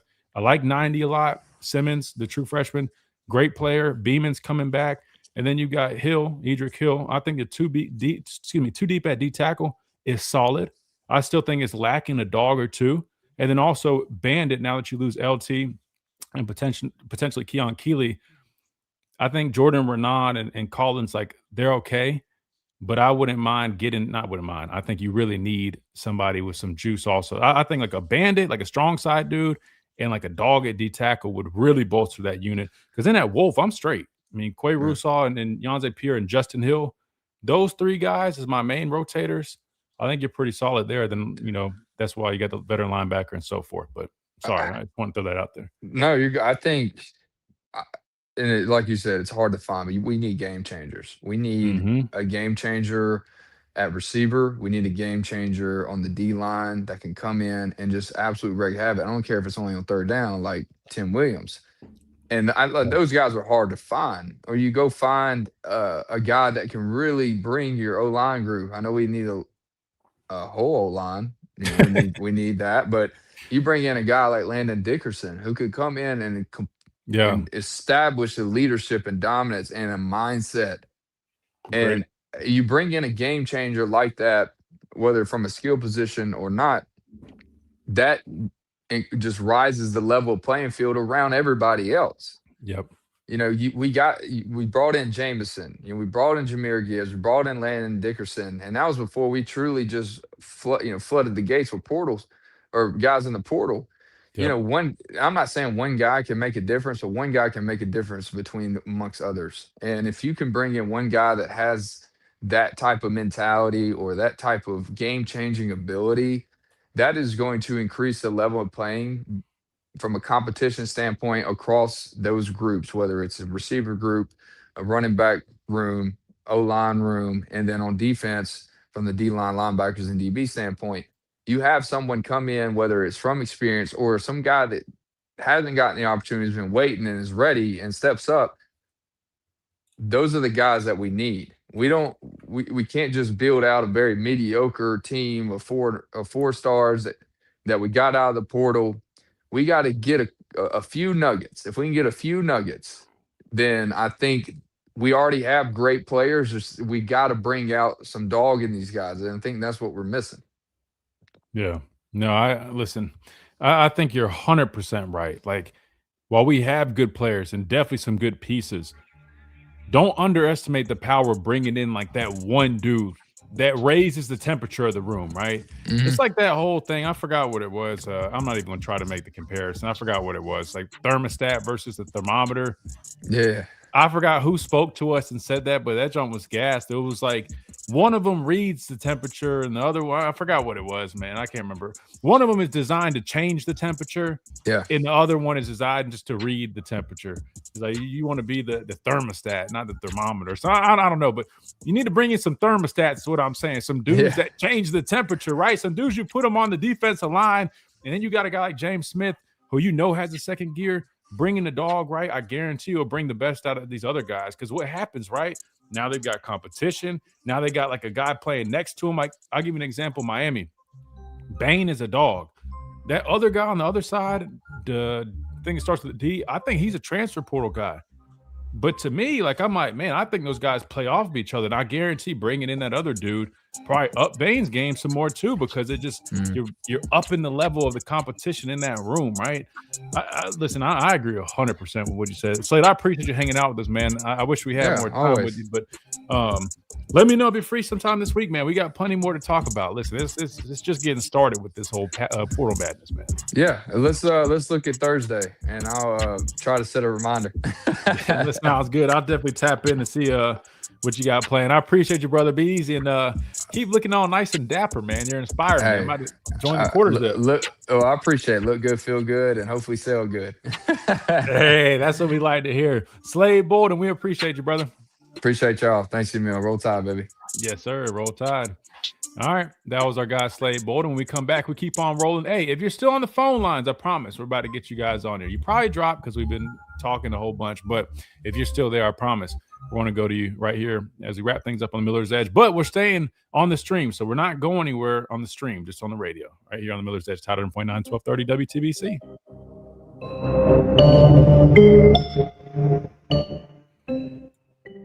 It's all got. All right. So, yeah, just a heads up. So when you hear me close out next segment, guys, I'm just closing out on the radio. I'm going to stay right here on the stream because I got some more stuff. We've got plenty to talk about. So I'll stay here for like another 30 minutes or so. So don't leave when I say, all right, Thanks for joining us. Blah, blah, blah, blah, all that good stuff. That's just for the radio. The stream will continue. Let's see where we're at with the likes. We're at 120. Let's see if we can get to we got 160 in here. Let's see if we can get to 130 real quick. If you guys haven't, you just are tuning in, man, hit that like button. If you're new, welcome in again. Monday through Friday, 11 to 1. We're a radio show. I know some people get confused. We're a radio show, but I stream myself doing the show. That's why we have commercial breaks and all that stuff. But we welcome everybody. If you guys haven't, man, subscribe. We got plenty of stuff coming at you. We'll be talking about all this transfer portal stuff. We do film breakdown, player interviews, all that good stuff. And you can't find it anywhere else than here, man. I'm telling you, if you're an Alabama fan, especially, this is like a diamond in the rough, man. So make sure you guys tap in, because I promise we got plenty more coming at you. Well worth putting off. I hate putting off some of the calls like that, but I know Slade was on a certain amount of time. How much do you think we get? How much help do you think we get with Knicks? Going to be a quick break. All right, cool. So we might get one call in. I think Knicks was a good hire. Listen, he's got experience in the conference. He's got experience as a player being a running back, but coaching running backs. We're talking about the running game desperately needing help. I'm always an advocate for getting, more eyes and ears right now. The biggest challenge is trying to get, like the coaches that are already here, making sure like they're receptive to that. I'm not saying they wouldn't be, but reality is sometimes some coaches are kind of, this is how we do things. I'm the coordinator type deal. I don't know if that's the case. But yeah, I think Knicks can be a really good addition. In terms of recruiting, he's going to have all those, well-established relationships because he's been at Ole Miss, he's been at Auburn, all that good stuff. So I think it was a good hire. Definitely think it was a good hire. Dang, Adam, he just left, but let me I'll shoot him a text with your super chat. And welcome back into this Monday edition of the Miller's Edge, Tide 100.9, 1230 WTBC. Quick radio segment again. We're going to close things out via radio, but we're staying behind on the stream to keep answering your questions. So if you guys that are listening via radio, you want to come over on the stream at the Miller's Edge on YouTube, completely free. Just hit that like button, subscribe, all that stuff. And we'll stay behind to answer some of those questions that we missed because we've been, I've been talking a whole bunch, probably too much. I apologize. All right, Chase, do we have any of our callers still on the line? I know we had a couple. I know we had Chris. I know we had QD. Wouldn't be shocked if they dropped, but just wanted to make sure I asked before we move forward.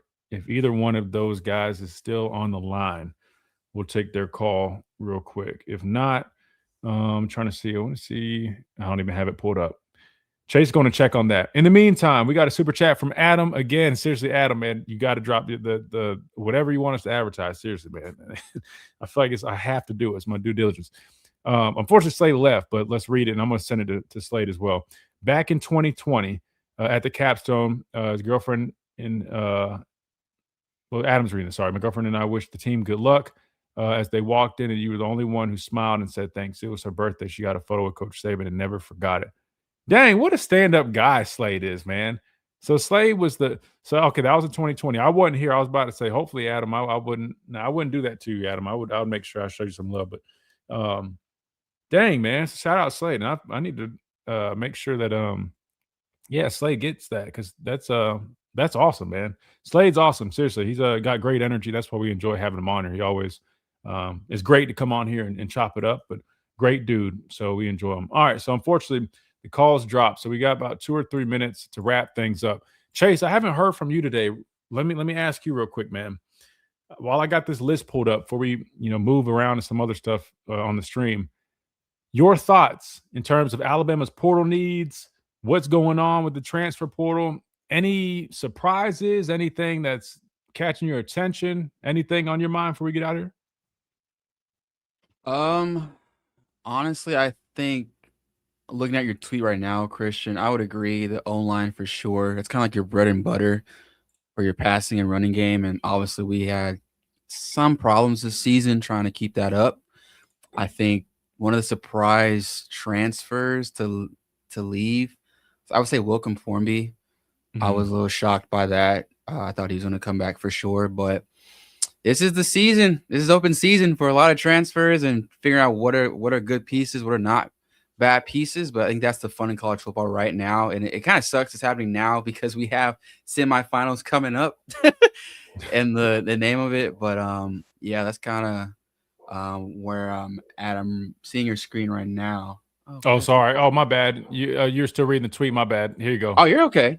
There you go. Sorry. I had veteran linebacker number 2. I had immediate impact running back 3, special teams 4, D-line 5, wide receiver depth 6. Here's the thing, and I'll be completely honest with you. D-line initially, before I threw special teams on there, I was going back and forth between running back, defense line, running back, defensive line. But then I ultimately settled with running back being a little bit higher, even though I have no problem interchanging them really. Even this list really is just, again, it's not even that deep. It doesn't have to be in order, but I just felt that D-line, you at least when you look at it, I mean, James Smith and Simmons, those 2 players, and even throw in Beeman when he comes back. Because remember, Beeman was a lot of people are excited about him. And I'm talking about, when I say a lot of people, I'm talking about coaching staff and people in the building.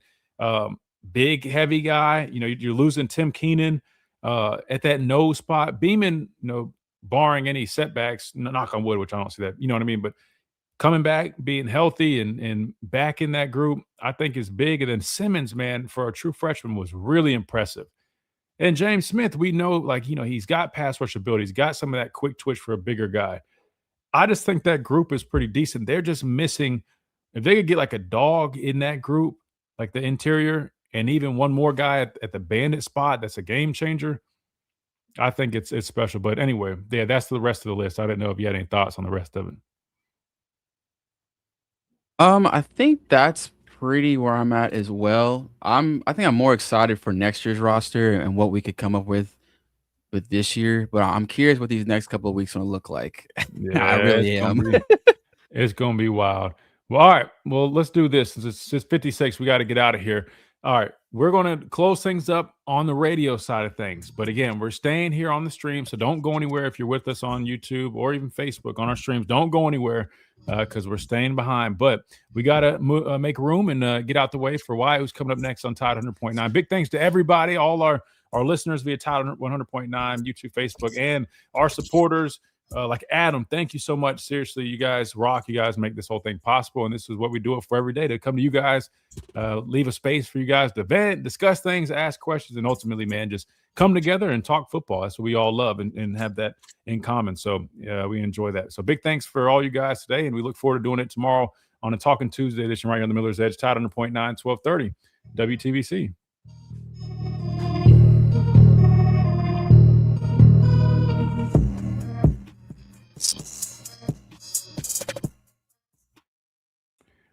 All right. So again, I'm not going anywhere. That was just for radio. We had to close things out. Chase, I appreciate you, bro. Any questions? If you guys have a question that we missed, because I didn't even get to hardly read the chat today, do me a favor, just type a Q in front of it and then your question. And we're going to dive into all that because I know there's plenty more that you guys wanted to talk about or ask, and I didn't get a chance to do it. In the meantime, again, Adam, seriously, thank you so much, man. And I'm gonna forward your message over to Slade so he sees that. But that's cool to know, man. And just know, me and Slade, man, we're gonna keep doing a lot of good stuff here on the show. We'll keep doing the breakdowns. I enjoyed getting Slade on here to do some more offensive side of things. So all that's still in the works, man. So just know, stay tuned here on the show because I promise, man, we got a lot of stuff coming your way. Question, did you see Parker declare for the draft? Yes. And it makes sense. You know, he's one of the better centers in the country without a doubt. A guy that a lot of people had question marks when he came here because he was undersized. But if you turn on the tape, man, he's a really good football player. Battled through some injuries this year. He was fighting through a lot. He's going to have probably going to have a long NFL career, man. He's just one of those guys that is really talented. He's gifted, man. You know, great technique. And even though he's not the biggest, man, that technique and the way he plays makes up for a lot of that. So I'm excited for him in his journey. I hate it because it's a big loss. And we talked about that earlier. This offensive line right now, I'm just going to be completely honest with you. I'm a little concerned. And that's not to sound like a Debbie Downer or be pessimistic, but the reality is we struggled with that group, especially with the inconsistencies there. That was a problem. And now you're having to rely on either really young players or hitting home runs on all the guys you bring in. It would be a different situation if we only had one or two positions that we needed to fill on that group. We literally have 4. Now there is news that what's his name? Michael Carroll announced officially that he's returning. There was some speculation that he could have been, fielding some big offers via the portal. Luckily, it sounds like he doubled down on coming back. So that's a huge return. We'll call it a return. So you got Michael Carroll and you're building around that, guys. To me, that you're talking about a team that is in desperate need of improved offensive line play. Now you're replacing 4 spots. Listen, there's no other way to put it, man. To me, that's a concern. Just being completely honest with you. Now, I did share this. I mean, you got an all SEC offensive tackle expected to enter the transfer portal from Tennessee. Like, to me, this is what you should be probably targeting. Now, these guys are going to come at a premium. These guys are not going to be cheap. But what you probably are getting out of these guys, I mean, being an all SEC type guy, I mean, you get plenty of experience and you kind of can rest on the fact that, all right, we for sure secured a need. I think Jackson Lloyd looked good, and I've seen him in training camp and in spring. I think he looks to be a good prospect, a guy that has potential that definitely could probably fill in and play. Don't get me wrong, but again, you're relying on potential. We're talking about year 3 under Kalen DeBoer, who just set a new quote-unquote precedent in year 2, making it to the SEC championship game, making a trip to the college football playoffs. People are expecting, I mean, that's like the new floor, right? Let's just call a spade a spade. I mean, I'm not saying every single year, but everybody talks about year 3. There's a lot riding on year 3 under Kalen DeBoer. I personally just don't think you can rely too much on some young talent that you just already have to be the group that you need them to be. I just don't think that would be very smart. I don't think you can afford it. So personally, I think you have to find a way. You have to, and this is why I said in a tweet I was responding to Tia, because she was comparing. She was saying, transfer portal just like recruiting, we'll be fine. We do great in recruiting. No. This is a whole different ball game, right? So if you guys don't understand this, in recruiting, yes, contracts and money conversations, yes, that goes on. Opportunities, yes, those conversations happen. But the biggest difference is you're recruiting someone's child, and it's still the same with transfer portal. But hear me out. I've been through this process. Recruiting it, like the relationships, they do matter. I mean, you're trying to, hey, you're sending your kid here, gain our trust, this, that, and the third. Is so much bigger in recruiting versus transfer portal. The biggest difference is these guys, some of them only having a year of eligibility left, sometimes 2, maybe have gone from spot to spot.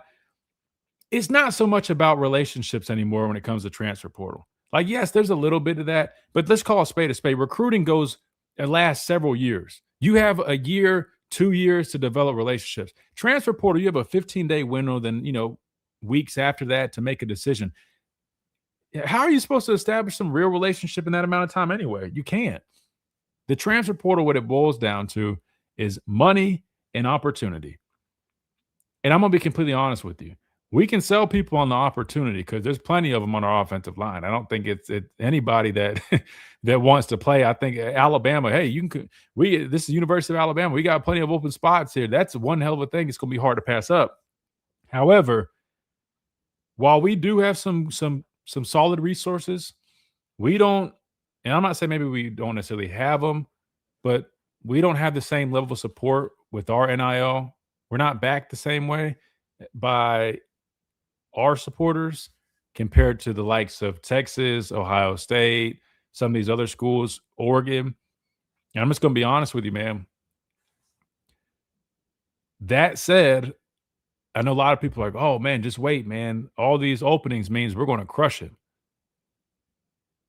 if you guys understood kind of where we stack up in terms of what we have to work with, I would be a little more hesitant on just thinking we're just going to go sign all these like heavy hitters left and right.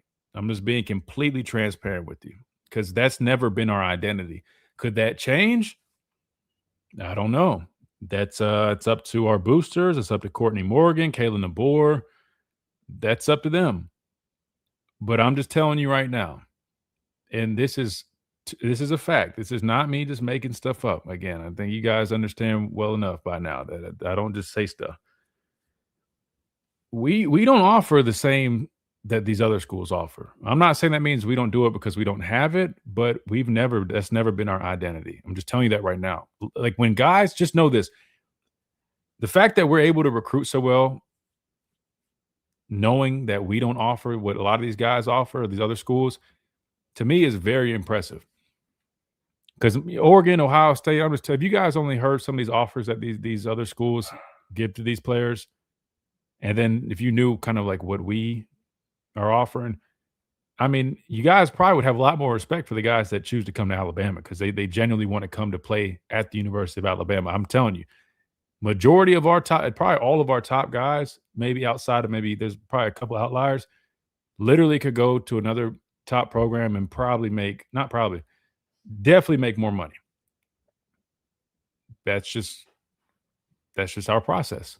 So I guess what I'm getting at is, man, we might need to start stretching and bending some things, at least with some of these positions, because, offensive line play, man, it's got to be better. It's got to be better.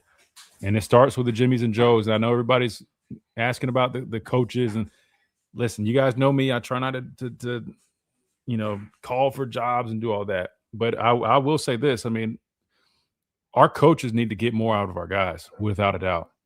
They got to get more out of our players. We have too much talent to not be, I feel like there's still just some meat on the bones. I feel like there's still some more, to squeeze out of that sponge. They got to find a way to do it. I mean, Coach Cap, again, you have to find a way. You got to find a way. I'm keeping hope the Rose Bowl loss doesn't set the staff on players and changes are made. Well, in terms of changes being made, I mean, Coach Cap is on visits, with these guys right now. So I think for a lot of people that are hoping or thinking that there's going to be a change at the offensive line spot in terms of the coach, I don't think there's anything in the works right now. Not saying it can't change, but as of now, I mean, he's on staff, and I don't think there's anything set. I think right now they're working with who they have. So high school recruiting is still important for sure, but it's not when players transfer out of eligibility. NFL draft team relies on younger guys. We can't rely on younger guys. Yeah, I mean, just listen, in today's day and age, look at Indiana. That team was full of older guys, older transfers, man. And the thing is, I don't even know how much they put into those guys they transferred. You know what I mean? I don't think they had a whole bunch of heavy hitters. They probably will moving forward. But still, sometimes, man, you got to get some veteran, proven guys with experience that can come in and play some good ball for you. I'll give you an example. Like we brought in an offensive lineman from Texas A&M, couple other, like those guys are depth pieces, which you have to have. But I'm saying now more than ever, you still need a couple of those guys, especially with our numbers. But you have to find a way to go target. So we're only need a couple of these guys, like I'm showing right now. You have to. If you want to compete seriously, guys, I'm just being honest with you. You have to get the players. Which running back do I like more? Which ones are you referring to? Are you talking about the guys that we already have or the ones that are visiting? You're talking about the ones that were visiting? I saw a little bit of the guy from NC State. I liked his tape. I don't know his numbers, his measurables, but he didn't look very big, but he's got good burst. Visiting, yeah, the guy from NC State seemed like a good football player. Appears to have pretty solid vision. He cuts well. Hits the hole hard. Got some good wiggle to him. I think he definitely would be a great addition. I without a doubt think he'd be a great addition. Can catch the football out of the backfield, which we know they like to do. That's important for our backs. Only thing that my question mark with him is, because I only saw highlights, can he pass block? Nobody's talking about that, right? I'm a former football player.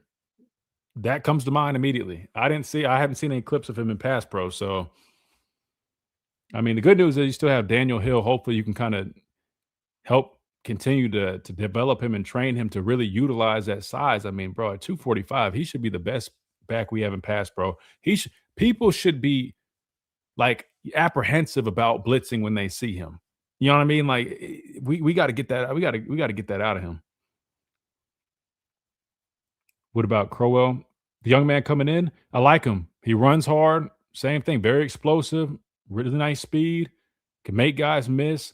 I mean, he appears to have a lot of potential. But again, keyword potential, right? I mean, if you go back a year ago, Louis, people would have said, "Oh, well, no worries. We got 5-star AK Deer coming in."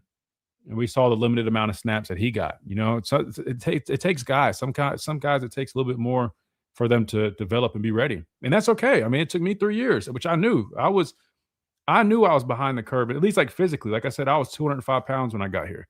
I knew I wouldn't play my first year. I knew I wasn't probably going to play much my second year outside of special teams and a little bit of, mop-up duty. I still was getting bigger. I still had a bunch of, talented players in front of me. Difference is a lot of guys don't have that same mentality that I had. Fortunately, I don't know if it's because I just was always an old soul, a little more mature, grew up around a dad that played 9 years in the NFL and just knew how this whole thing worked. But I was okay, Wade. And a lot of the guys I came in with were okay with that. But it's a different era, man. So no point even trying to compare that. Daniel needs to play fullback. Nah, he could play running back, man. He's fine at running back. But listen, you need multiple running backs. So people need to understand too. I mean, you always want to change the pace back. And to me, we didn't really have like Daniel Hill. Like I like Daniel Hill in the room. I don't like him as like our premier back, like our RB1. I just for the way this offense works, I don't necessarily like him in that regard. More of like an RB2 in my opinion. I'm not saying he couldn't do it. I just think you would benefit from like somebody with a little bit different skill set with the way this offense works, I think would probably be a little bit better fit. But not like fullback. Nah, I wouldn't move him because fullback really is like H-back. Personally,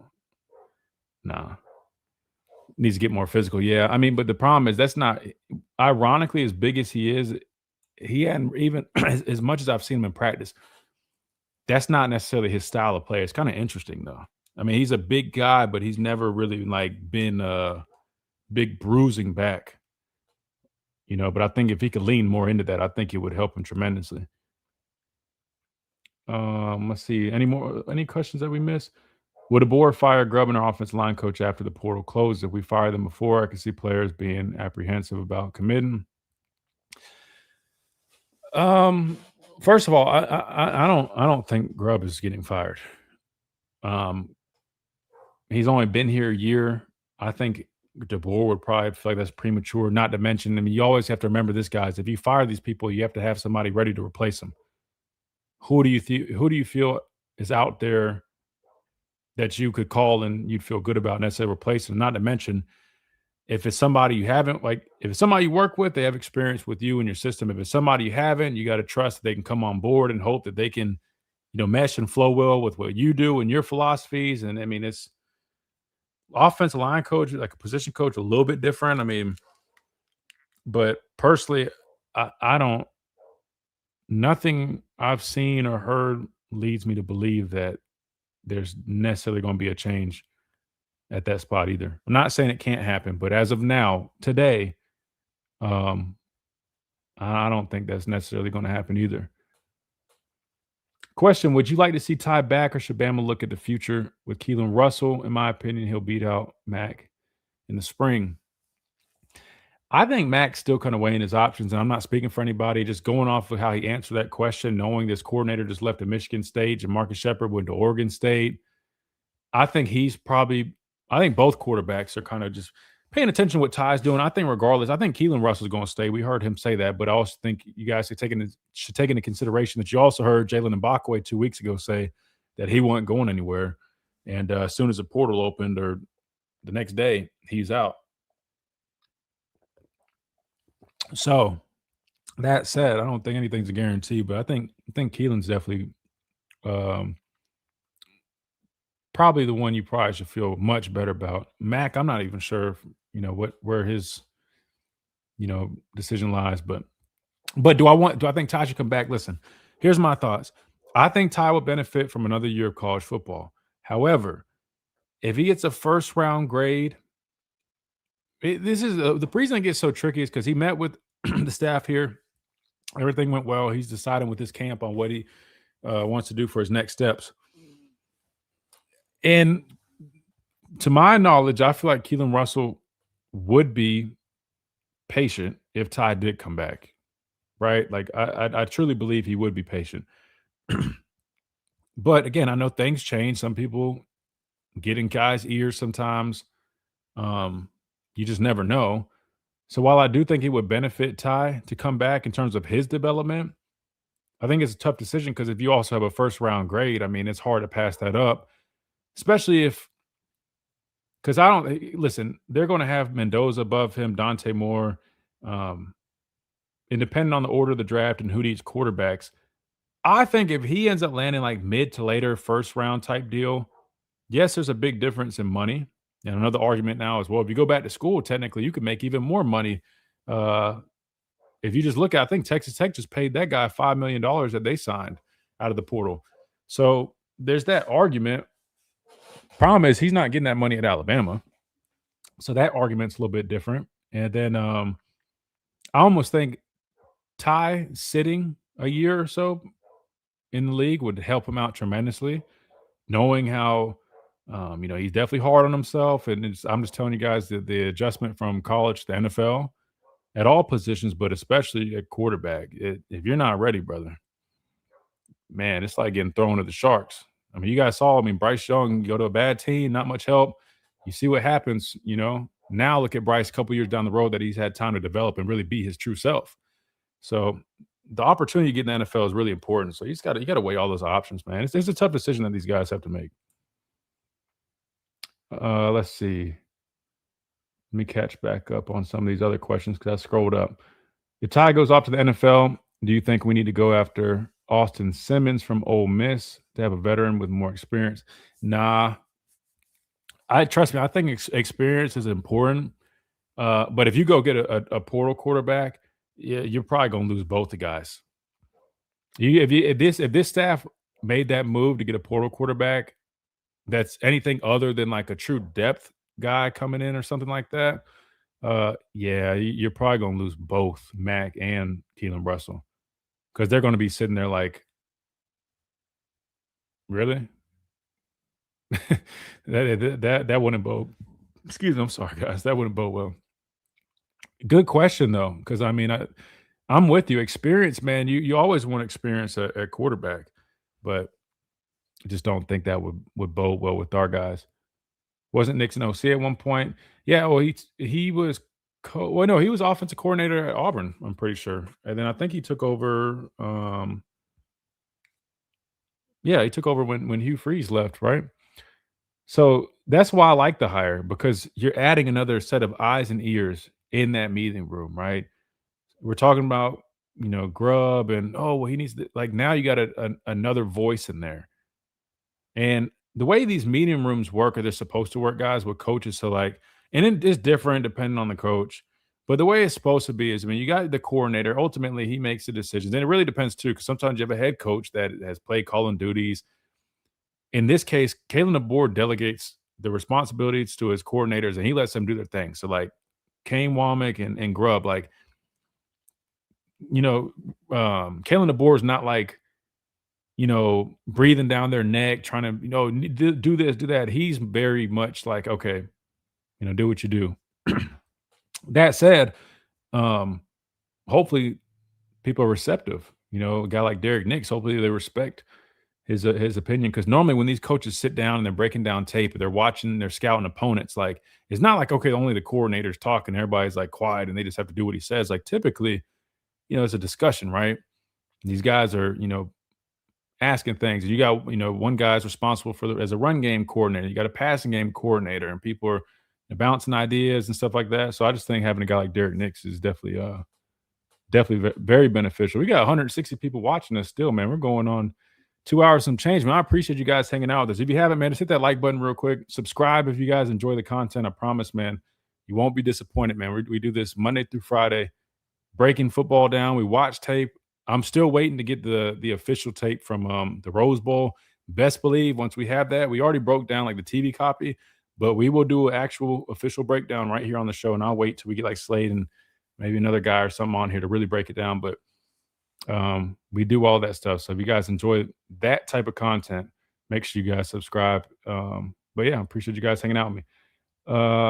I know it's probably not possible, but Jeremy Pruitt as DC would be nice.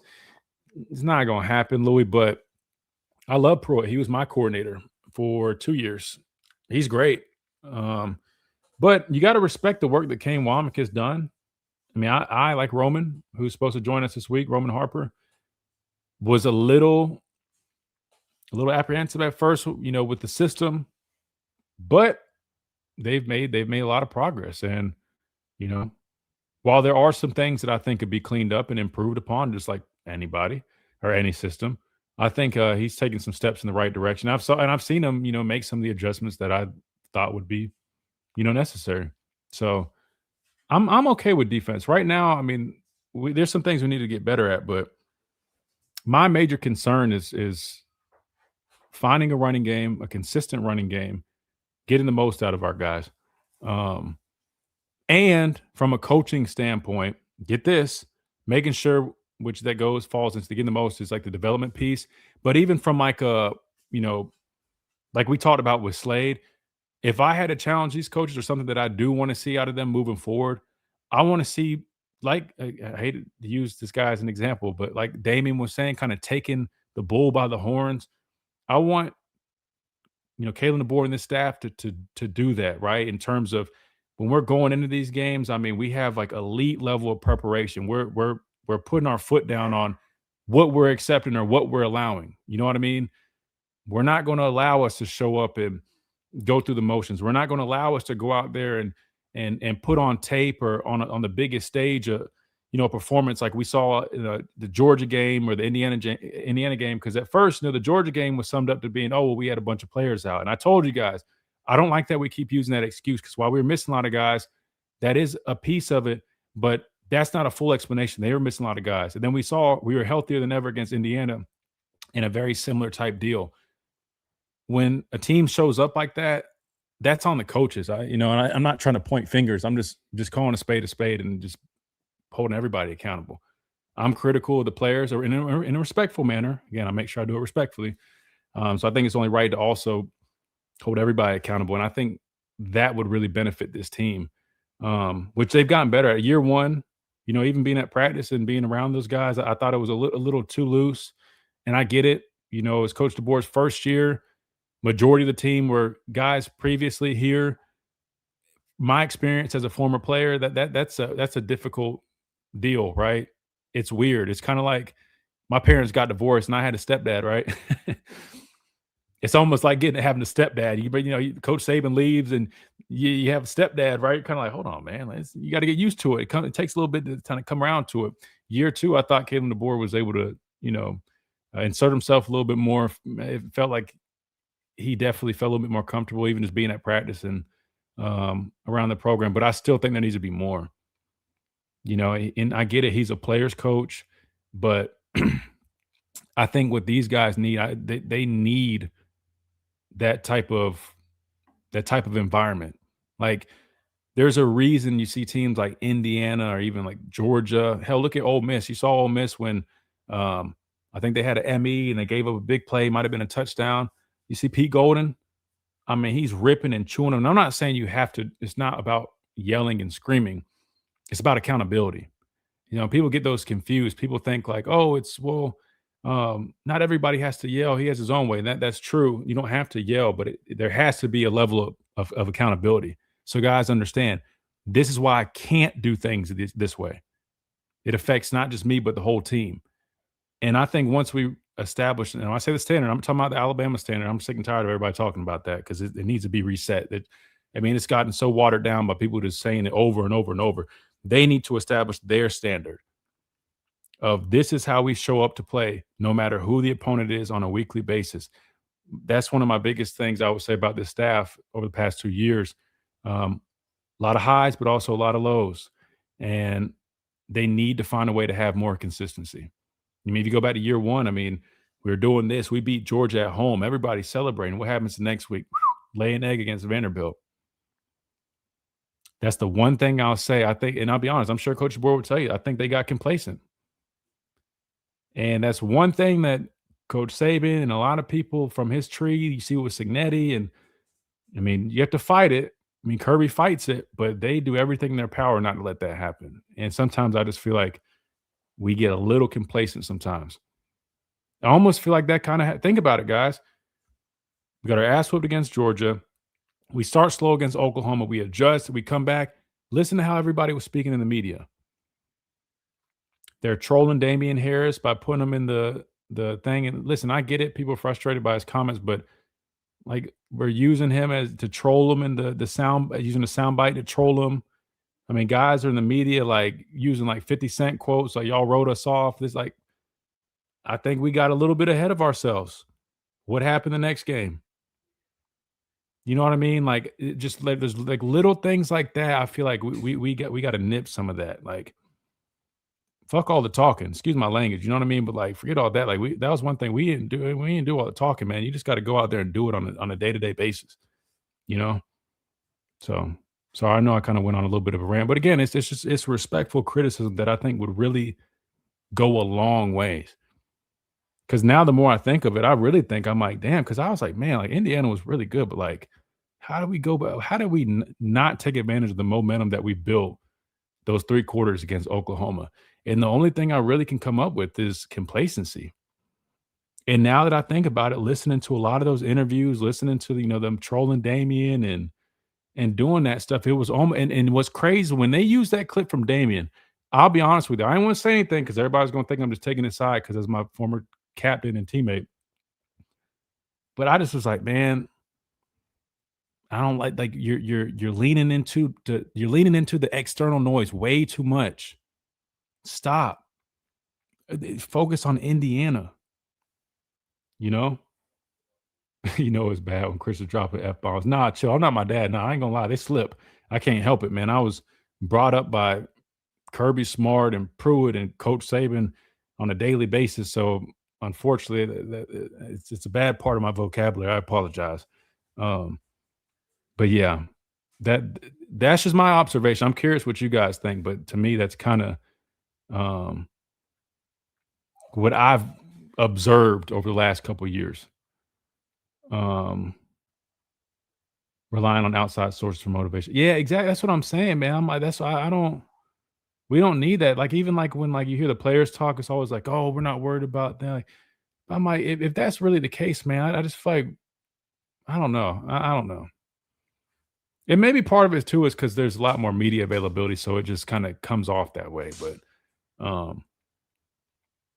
yeah, I don't know, man. I don't know. I just think that there has to be, like, going into year 3, there's got to be like a new line drawn saying, all right, man, especially with, and this is the other thing, not to just go on this whole rant, but now that you're talking about bringing in a bunch of new players, it's even more critical than ever. And I'm about to spit. This is real talk. It's more critical than ever that you have a standard and a culture that you can get behind and that you can enforce. Because now you're not only just relying on the people that you're bringing up and developing. You're relying on a bunch of players that are coming in from a whole bunch of other places. And if you don't have a set standard or culture, things can start kind of going south. Indiana brings in people via the transfer portal, cool, but they have a set culture and standard that when those guys come in there, they buy into it and they're part of it. That's going to be huge, man. And over the last 2 years, like, we're working towards it, but I still think we're lacking a little bit in that department. Now you're talking about a whole overhaul of a bunch of players, man. That is more important now than ever to make sure you're really laying that foundation and setting the tone. People need to keep in mind that even if Nick Saban comes back tomorrow, he wouldn't be able to recreate what he did years ago. Those days are just over. Y'all must be just watching Josh Payton rinse and repeat. I think, didn't Josh Payton just say something like that? He's talking about Mario Cristobal. No, I'm just giving you a hard time, man.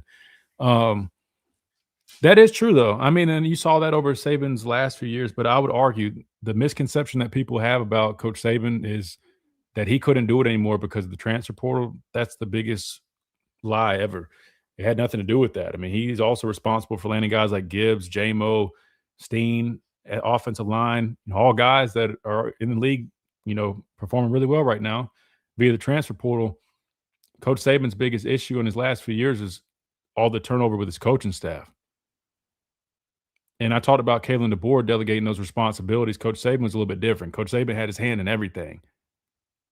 Even more so when he has a young offensive coordinator in Tommy Rees that he doesn't have a whole bunch of history with. Kevin Steele coming back, who was on his way out, kind of had 1 foot in, 1 foot out.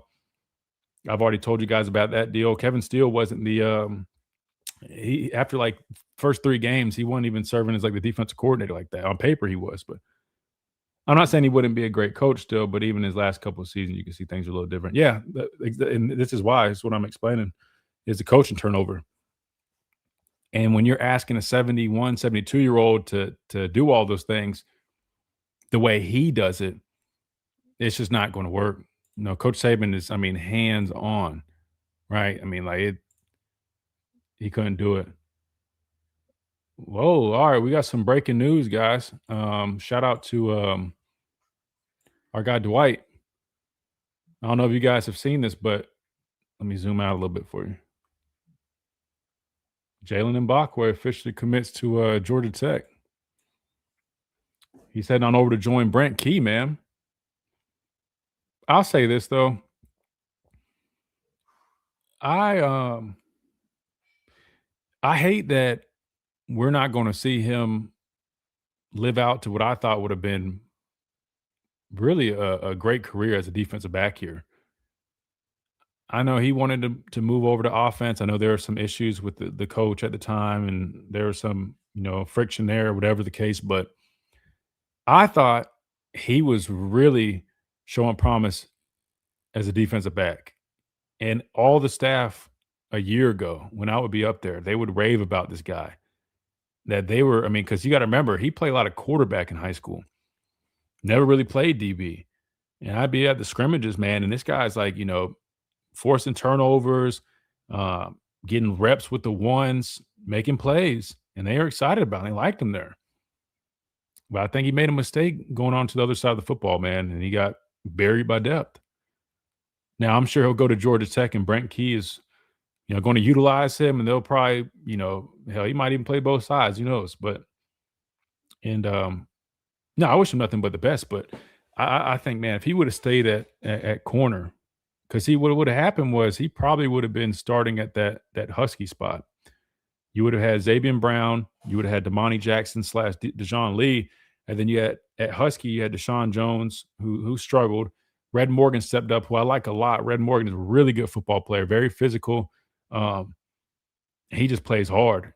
I like that. I'll take that. There was probably some guys a little more talented than Red Morgan, but it's going to be hard to find you a player that's as physical as him, that's going to put his nose in there.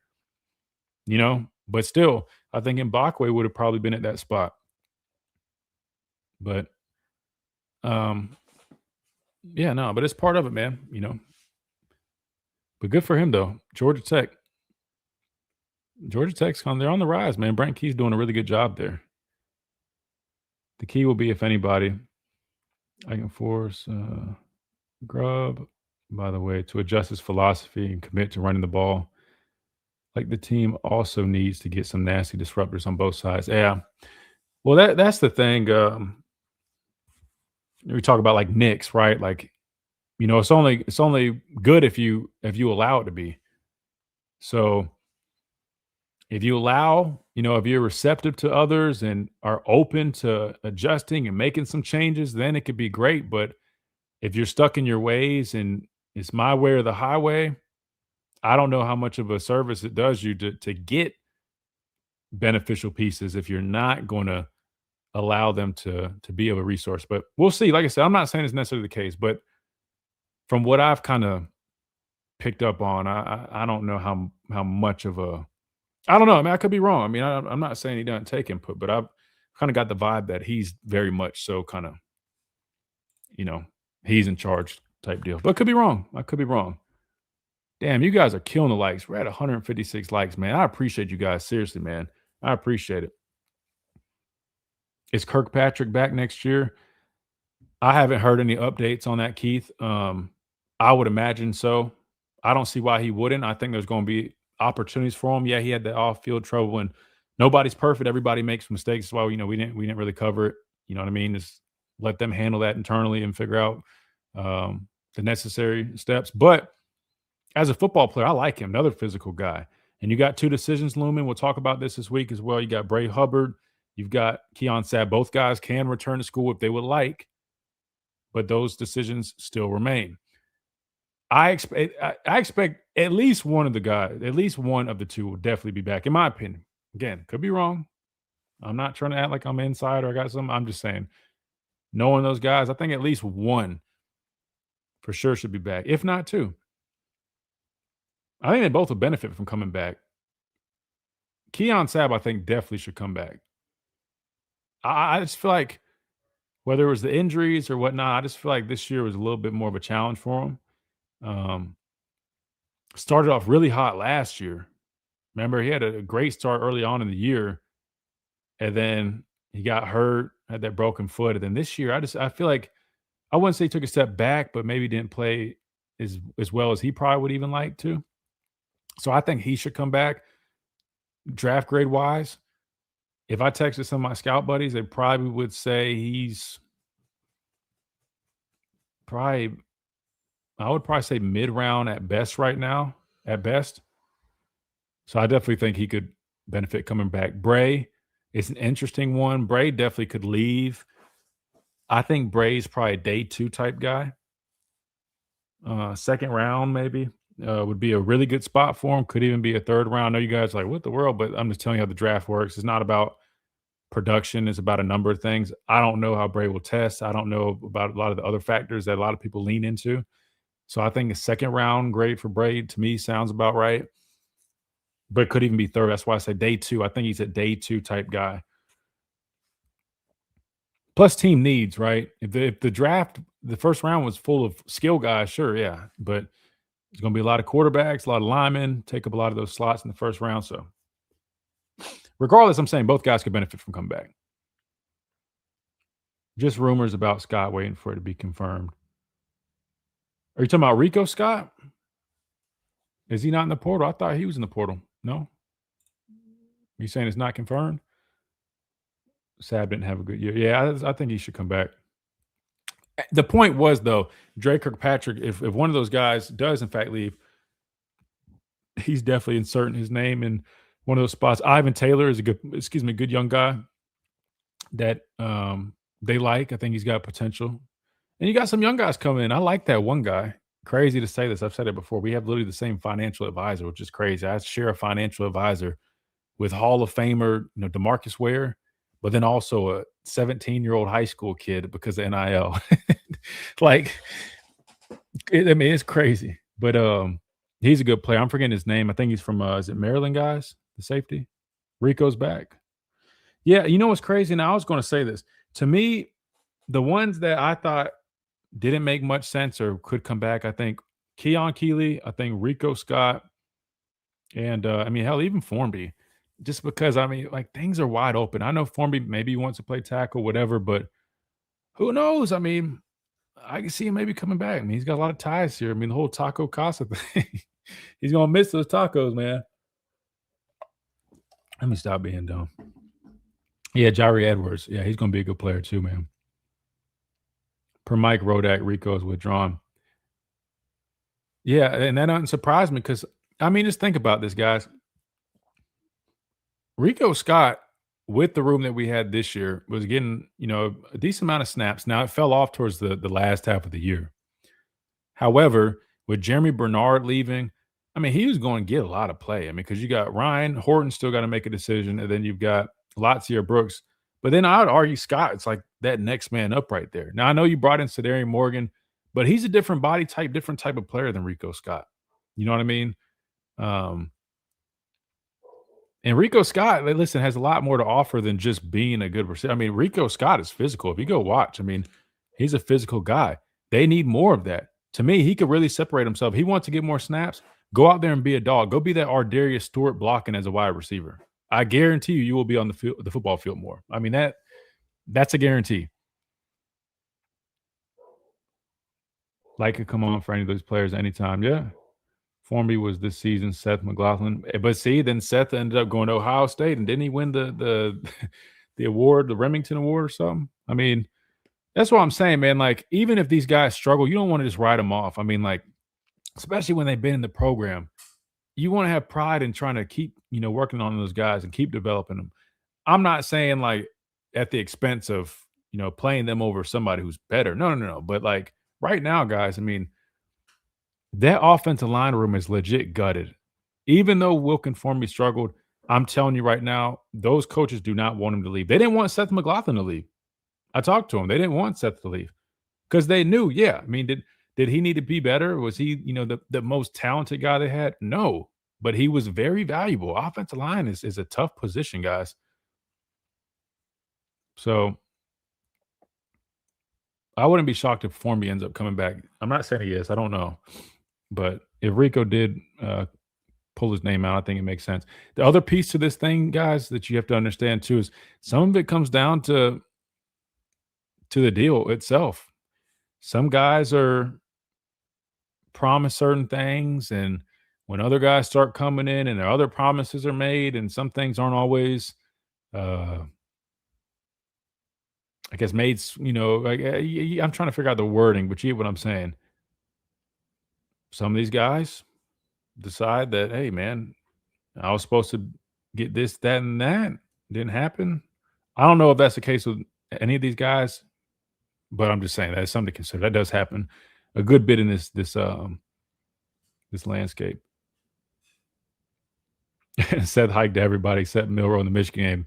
Like I said, though, I mean, you guys can joke about him as much as you want, but to be fair, next year he went to Ohio State, won a national championship, and am I tripping, or did he not win the nation's top center award?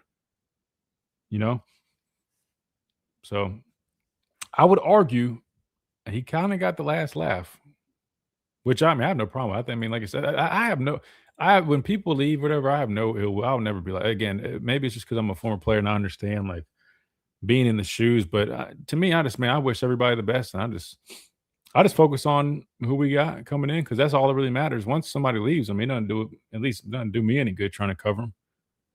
I'm more so worried about who we got coming in. Yeah, so this is what this is the report. So looks like Rico has withdrawn his name, which leaves us with 6 wide receivers now. What is the word on Hollywood Smothers' visit? I hadn't talked to anybody today. I've been doing all this. So I don't know. I do know that he's probably going to be fielding a number of offers from a number of schools. And like I mentioned earlier on the show, there's going to be people willing to pay a lot of money. And quite frankly, we're just not that school. We don't pay a whole bunch of money. Now, we have a couple guys that are some big time earners, but on average, we do not pay. I shouldn't necessarily say nearly as much, but we really don't. We don't pay as much as a lot of these other big time programs. We just don't. That said, it ultimately comes down to what these players want to do. Basically, what I'm getting at is this. When guys decide to come to the University of Alabama during this portal era, they're normally declining more money other places. I would argue probably 80 to 90% of the players on this roster declined more money from another school to come play here at the University of Alabama. That's a fact. And I'm telling you that from being in this whole thing. That's not just like Googling stuff. I'm telling you. So I don't know the mindset of these like a guy like that. I do know, I think he posted a story of like his flooded out diamond watch on his visit here. Again, not knocking the guy, I'm just saying. So I can't speak on his priorities. If he wants to make as much money as possible, he's probably going to get offered a lot more money somewhere else, especially being a running back. I think it's a matter of, can you convince him that, hey, this is a spot for you? We have a desperate need. to improve our running game. We need a spark at the running back position. You are who we want to give that opportunity to. Oh crap! I saw a super chat come in, but I think I missed one earlier, man. I just thought about that. Oh man, Wilson, I'm sorry, man. I completely forgot to go back to that. Man, I'm sorry. Wilson, thank you so much for the $5 super chat. I totally missed it. I saw it. I think I was talking about something. I meant to get to it. I'm truly sorry about that, man. Can you talk about the strength and conditioning program if it appears to be as effective as when you were there? Really good question. I tell people all the time, when Cochran retired, I was up there training in the off season. I had already left, but I was training here because I've always had a house here to train in the off seasons. And long story short, I remember the new staff coming in. They're gracious with us. I mean, respecting us former players, saying, "Hey, man, y'all, the weight room's still y'all's. Welcome back anytime." Sorry. But long story short, their program was so different. With Coach Cochran, we always did Olympic lifts, right? Your traditional squats, power cleans, split jerks, very traditional Olympic type lifts. With this new staff, it was, it was totally different. And what I mean by that was there was, because I have an undergrad in like exercise science, so I actually like this kind of stuff. But their whole deal was very much, it was very football specific. Like they would combine a lot of movements. Like they would, utilize boxes to do, like a clean, like a hang clean into a box step up. You know what I mean? To really emphasize, the explosion, right? That single leg explosion part of the lift. But they were implementing multiple things. They're implementing bands with the squats. We always just went heavy back squats. They're going heavy back squats, but utilizing bands to create tension, right? What does a tension do, right? It creates, basically it makes it harder on the way down, but then you're exploding up, right? So that's another thing, incorporating explosiveness in the workouts. They started utilizing the box called like the 1080. It's like a speed thing. You train, you hook it onto you, and it creates resistance when you're running, right? Really emphasizing knee drive and really, like they do a lot of different stuff. And it's really good, like sport specific stuff that's supposed to be better tailored to the athlete to then transition those lifts and movements onto the football field. That would be the biggest difference versus us. It was probably if you guys played high school, whether football, whether it was in high school or whatever, and you guys are used to going to the weight room, strength coach slapping you on your butt while you lifting heavy squats and dumbbells, and like that was with Cochran, it was very more traditional Olympic based stuff. So that's the biggest difference. The second part is does it appear to be as effective? I'll be honest with you. Again, I have a background in exercise science. I would argue that there's probably more science, there's definitely more science to what they do now. It's probably proven to be more effective than the stuff that we did. However, I think with us, the weight room for us, it wasn't always about what we were in there doing physically. It was training mentally, and they definitely do that too. Don't get me wrong. I mean, they still do the fourth quarter program. It just looks a little bit different. But I think with us, like I don't know, man. There's some type. It was like a spirit in the weight room when we were in there. You know what I mean? And it was just, again, I hate comparing sports to the armed forces and the military because it's completely different. And I promise I respect all the men and women that serve, and I'm never trying to compare what we did or do to what they do. However, in terms of like the bonding, the discipline, all that stuff, which again, they probably do as well, just for some, I don't know, it's just a little bit, just felt a little bit different. Like when we used to run, like the way they run now, like with us, this is the best way I can explain the difference, in my opinion, from what I've seen. When we used to have summer workouts, everybody ran at 6:30 in the morning. Everybody. That was a designated time to run. It didn't matter if you're a freshman to a senior, graduate. 6:30 was the start time for our conditioning program. And we used to run our asses till we were, blue in the face. And I watched my teammates pass out, get stretchered out. It was a mental grind. And it was aimed to develop those calluses mentally. So when you did get in the fourth quarter, when you are down 10 points with 6 minutes to go, when you are up, when you're in that 4-minute offense and you got to pound the rock and pick up that first down, like that is when those things apply, those teachings, those things that were instilled in us. The difference with what they do a little bit is they don't have that anymore in terms of like everybody being at the 6:30 group. They started doing it where they just run after they lift. So what I'm getting at is when I talk about the camaraderie type deal, they have all that. I'm not saying they don't. So I don't want you guys to think I'm saying they don't. But it's different when every single person on the team is waking up at the crack of dawn at 6:30 and damn near fainting together versus, all right, you get to choose this lift time, like we used to get to choose lift times, but running was all together. They get to choose lift times, and then you just run after your lift group. A little bit different. But fourth quarter program is all together. So I know that was a very long question, but again, anytime someone donates their hard-earned money, I want to make sure I give them like the best answer and explanation possible because I understand, man, times can be tough, 100%. So anybody that chooses to support us here on the show, I definitely appreciate it. Just know, I can tell everybody, all the support that we get on here goes right back into the show, whether it's equipment, improving the product, getting more people on here, all that. So look at it like you're an investor. You got stock into the Miller's Edge. So thank you guys so much for all your donations and even everybody here just hanging out. Smoke says, with the $2 super chat, man, thank you so much. He says, what do you think is Coach Saban's advice / impact right now? He's like a resource. He's on campus. He was at the game, the basketball game. He's around a lot. He loves Tuscaloosa, really loves all the work that they're doing in the community. I mean, that's really what him and Miss Terry care about most. Obviously, they love Alabama football and want to help out, but really they love like the building that the Saban Center, I think, that they're building. But in terms of what he's doing now, listen, if they don't reach out to him, he's not like in some advisory role where he's coming and checking up on things. It's not like that. He's there if there's any questions, if Greg Byrne or if Coach DeBoer, hell, even if Kane Womack, if anybody, he's just a resource that can be that they have access to. So that's his role.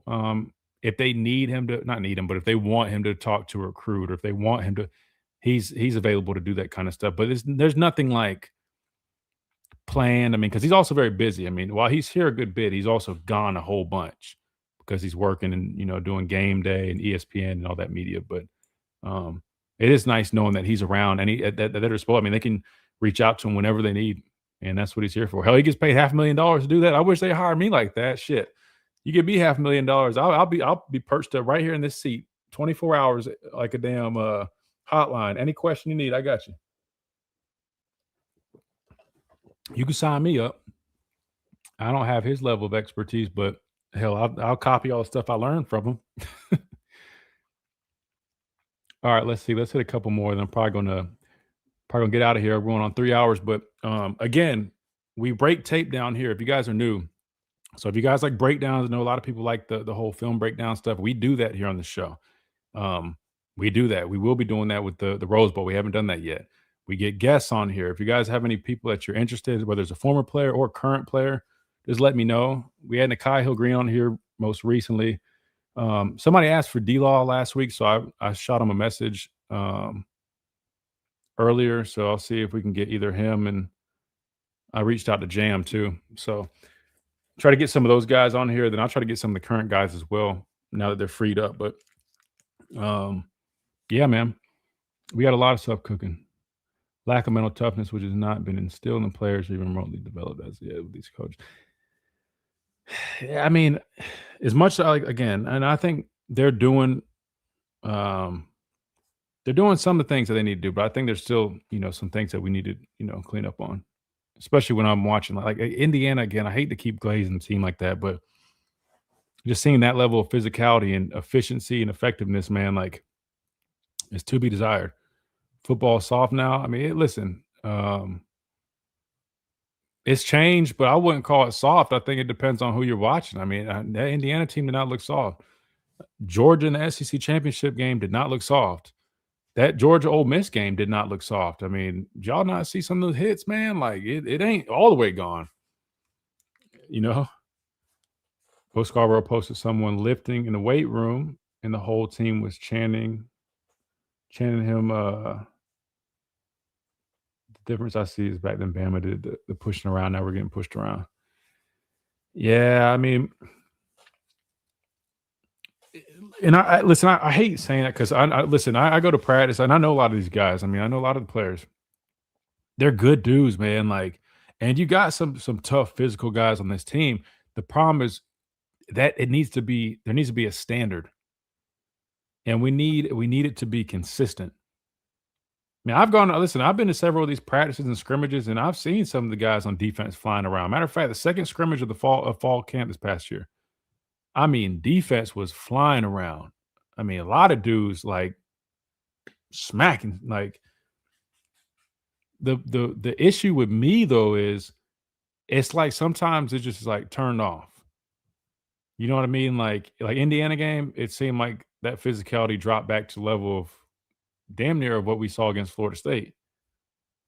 You know, I don't understand why it comes and goes like that. Not saying again, listen, when I was here, I'm sure we had some performances that looked trash. Just not, it might have just been covered up by some other stuff, but and part of it too, guys, if football is a physical game where, like, you know, as the season goes on, I mean, you get beat up. That's why even like the reports about like Ty being banged up. Let me just say this, and again, I love Ty. Ty's my guy. I like people using that as like, oh, well, you know, he was. Listen, guys, if you guys only knew whatever, like the stuff that I saw he was dealing with, and that sucks. I'm not. It's painful. It's tough, especially bursitis on the, you know, probably his throwing arm. I think it was the back. But if you only knew like what a lot of some of your other favorite players that played here also were dealing with, and I mean, like that's part of the game, guys. I wouldn't necessarily say it's like something new. Like, best believe, guys, we were fucked up. Excuse my language, sorry, because we might have kids watching, but we were guys, we were messed. I mean, even to this day, like I mean, like my hamstring that I tore against Oklahoma is still not right. My bicep that I tore against Florida State. I mean, I can't overwork it, or else I like wake up with cramps. I mean, listen, I got like a lot of different little things that ankles popping, you know what I mean? Like AC joints that got, you know, knocked out of place and we're rushing back so they don't really heal all the way right, you know. Bursitis is bad. Tim Williams had bursitis and his elbow, hey, looked like he had like a tennis ball on his elbow when we played in the national championship game, matter of fact. His was bad, man. So listen, I'm not saying, listen, Ty was a warrior for finding. I'm not saying that. I'm just saying I think some people hear or read these things and they think like, oh man, and they don't realize, man, I mean, hell, Oklahoma's quarterback had a broken thumb and had it repaired and still was, you know, a couple weeks later back out there. I mean, he wasn't fully healthy, you know. I wouldn't call him injury prone. I think it's just part of the game of football. My bad, Jeremy. Yeah, my bad, guys. I didn't mean to let it slip. Sometimes I told you guys we're talking so much football, watching tape, and I feel like I'm back in the meeting room. So sometimes a word just might come out, man. All right, we got like 2-3 more minutes, man. Drop y'all's last few questions real quick before we get out of here. And I promise, when we come back tomorrow, we got plenty of time. It's a Talking Tuesday on the show. We'll have Clint Lamb tomorrow. I know a lot of you guys like to listen to Clint. Clint joins us every Tuesday at noon. So we'll have Clint on the show tomorrow. We'll get his thoughts, get his updates on all the transfer portal stuff going on. He does a really, really good job at giving extensive, you know, breakdowns, information, both, you know, what's going on the field, off the field, deep dives into rosters and players, potential prospects. So stay tuned for that tomorrow at noon.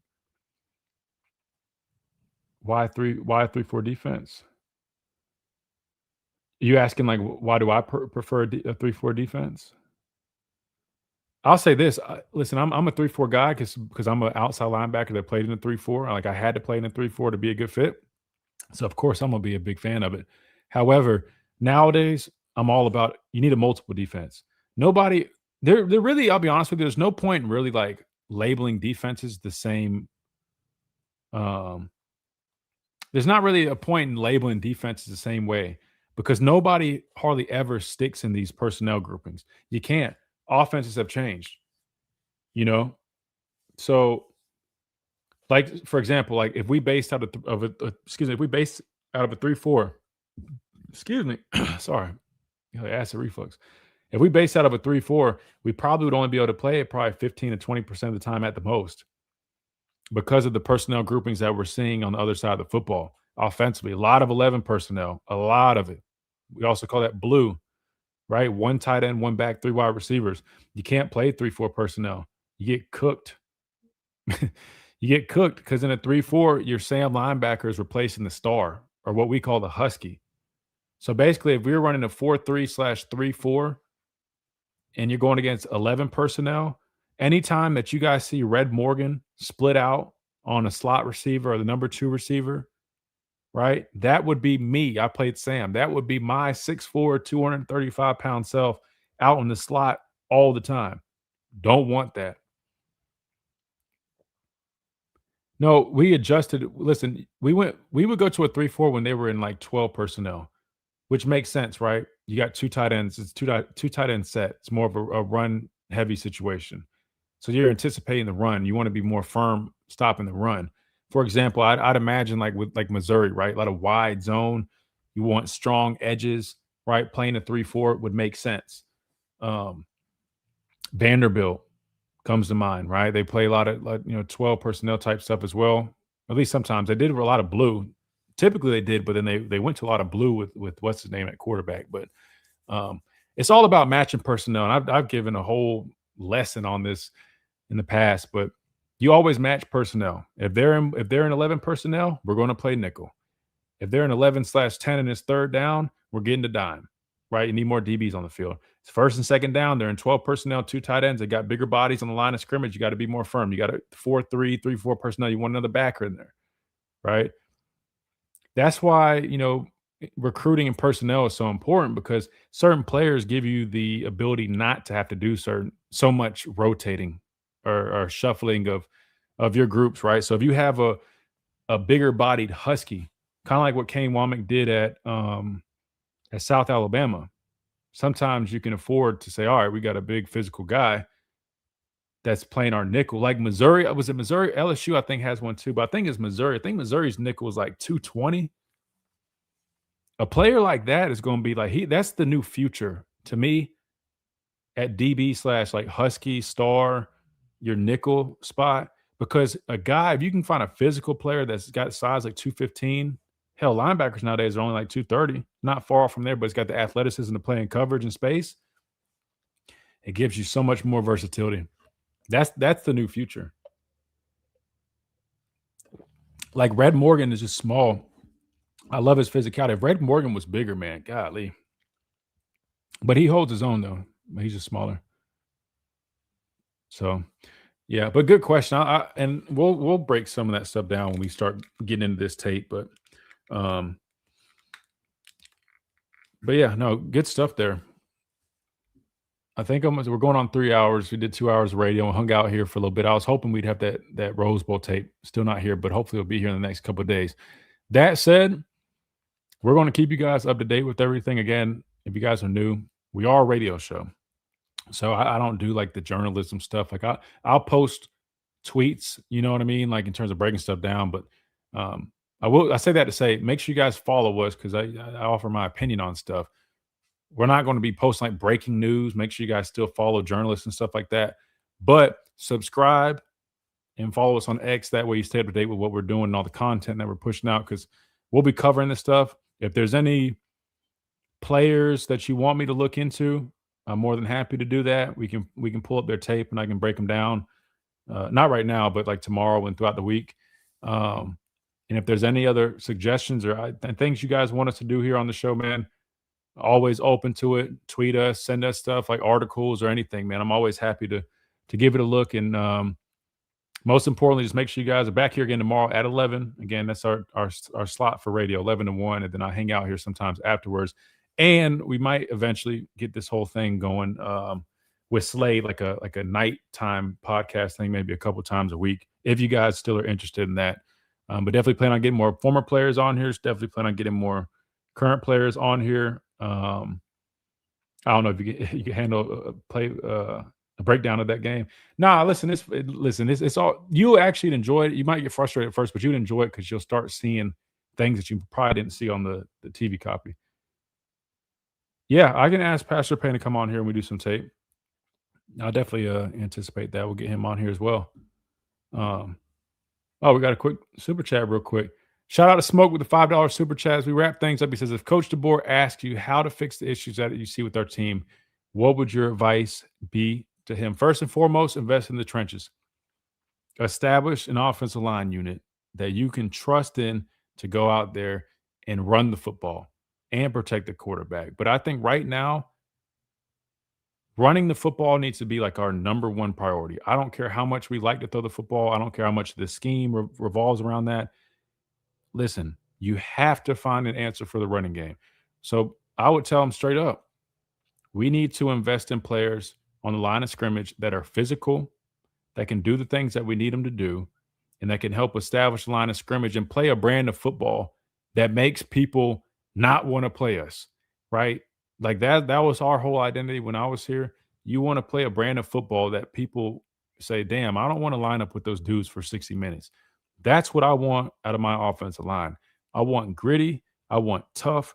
I want physical guys that play until the whistle, guys that are receptive to coaching, that can play with good technique. And I know it sounds like I'm asking probably for like something that's not possible, but I promise with the right players and the right coaching, it's possible.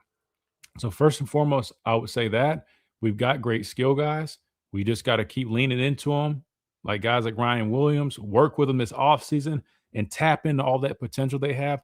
There's no reason that guy should not be one of the top receivers in the country. He's got too much talent. We got to find a way to get out of him. I don't care if you're on his ass every single day this offseason. I would say that. I would say on the defensive side of things, we got to find ways to continue to generate more pass rush.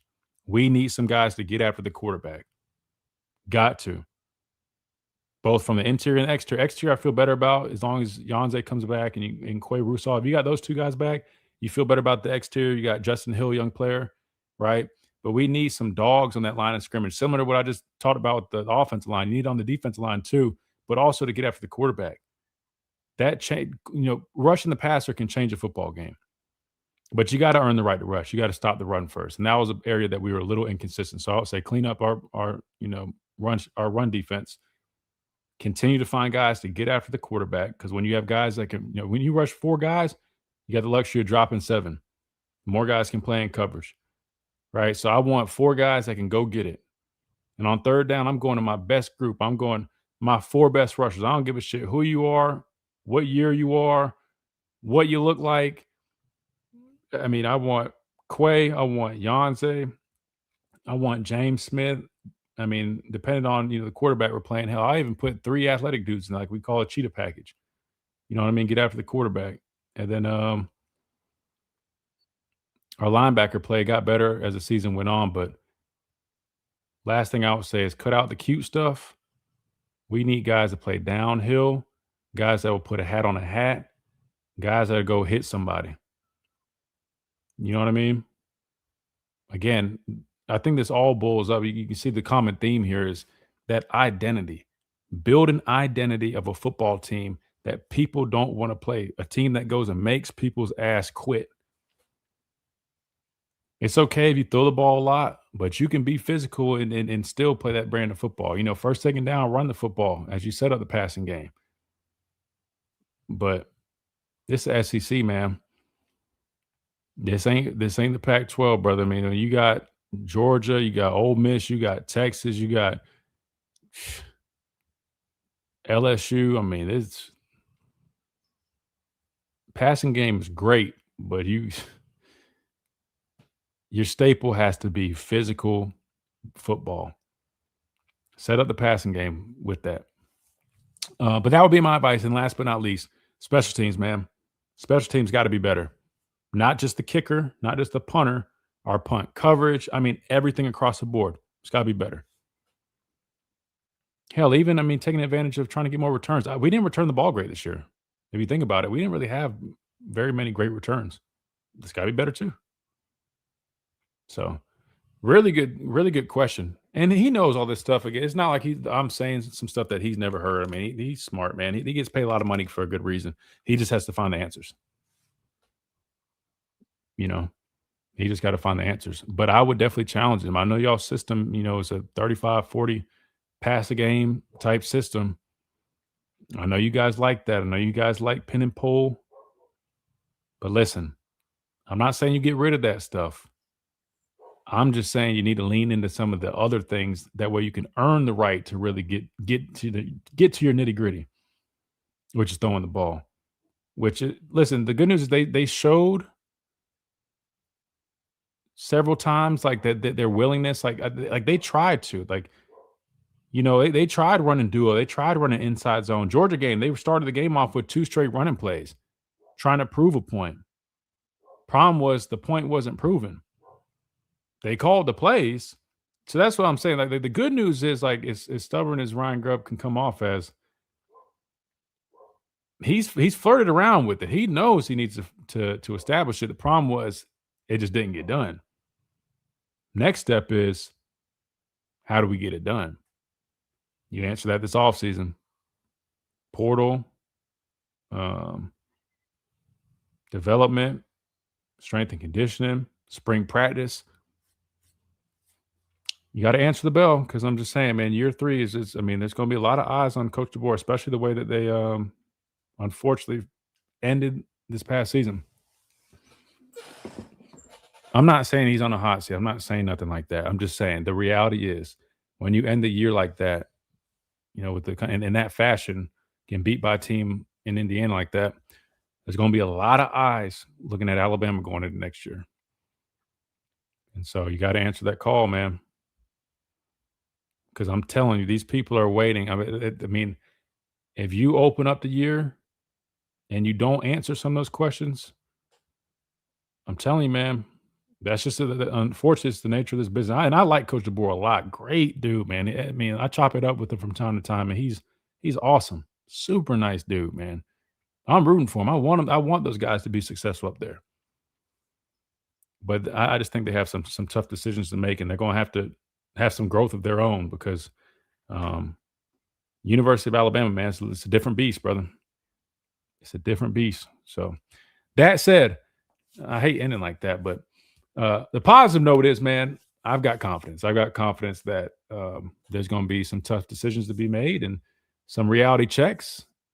They had some of those last season. We saw some progress. I just think it just needs to be another level, right? This was the first year. We took a step year 2. We're proud, right? We're good with that. But year 3, you got to have another step, man. I don't even think you can afford to even really stay flat, unfortunately, even though you should be able to, but I just don't think you can, man. Dang, y'all just don't want me to leave, man. I got you, Gelato. Thank you so much for the $4.99 super chat, man. Seriously, I'm just playing around. But he says, would you have gone for it 4th and 1, down 3-0? No. I would not. No. Too early in the game for me. I wouldn't have done that. Play the field position game. We talked about going into this game how we had been losing the field position battle. There wasn't a need to do that. I get it. If you go off the analytics, we had been very successful on our 4th down conversions throughout the year. But when you're on in your territory, your side of the field, and it's a 3-0 game early on like that, and you're talking about an offense that is very efficient like that, guaranteed 3 points at least. I know, to me, that shows, hey, he had faith in his defense, because our defense, red zone defense, had been really good. I just felt like that was unnecessary. And maybe he got a little confident seeing how our defense started the game, thinking, hey, we can just get a big stop here. Worst case is 3 points. 6-point game, we score a touchdown, we still have the advantage. I'm sure that was probably what he was thinking.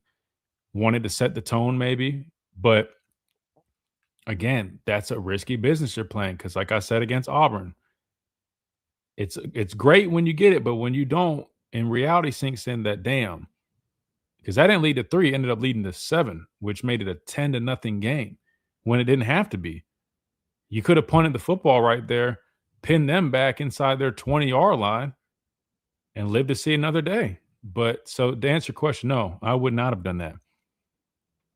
Later in the game, other circumstances, if we're on their 40-some yard line, and obviously our kicker, I don't know his range, I don't think it was super great.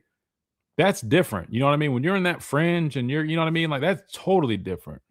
But on our 30-some yard line, absolutely not. In that early in the game, later in the game, maybe. Early in the game, no, not doing it. It's a really good question, but yeah, no. For me, no. Maybe I'm too conservative, but nah. Even against Auburn, I wouldn't have gone for it against Auburn. I truly wouldn't. Oklahoma, when we went for it on 4th and 2, and we got it. What were we down by at that point? I want to say we were down 17-0. Like, that's different. You know what I mean? Auburn, I thought that was a little too aggressive for me. Because you could just, like, your defense was playing. Well, I understood what he was saying. If you don't get it, you trust your defense is going to stop them from moving the field because they would have been pinned back on their own 15 or 20. However, to me, I'm like, the other side of that is if you trust your defense to get a stop anyway, just take the points to guarantee the dub and then get the stop. You know what I mean? But again, but he gets paid a whole hell of a lot more money than I do. And so I'll let him continue making those. But then the play call. Yeah, then the play call. Then I think what made it worse, though, was the fact that we had not one, I don't even think not two, but I think 3 opportunities to do something else, and we stuck with that call. Because initially we came out in that same formation. And then they reviewed it. And then there was a timeout because we tried to get them to jump, but then we ultimately ran that play. That was crazy. All right, we got one more. Let's see. Wilson with the $5 super chat. He says, before NIL, we had second and third string players who could have been starters. We have great players, but not as many as before. We now have parity. Coach Saban said this initially. The biggest issue or the biggest problem we're going to see from the transfer portal is our depth. And he was so right. You don't have the same level of depth anymore. It's gone. Your depth leaves. I mean, because you got second and third team guys who are good depth pieces, who are good development guys who in a year or two are going to be the guy at the University of Alabama. Problem is money and quick opportunities is outweighing the potential of being patient. And I hate it because, I mean, yes, it works out for some guys, but a lot of other guys, unfortunately, it doesn't.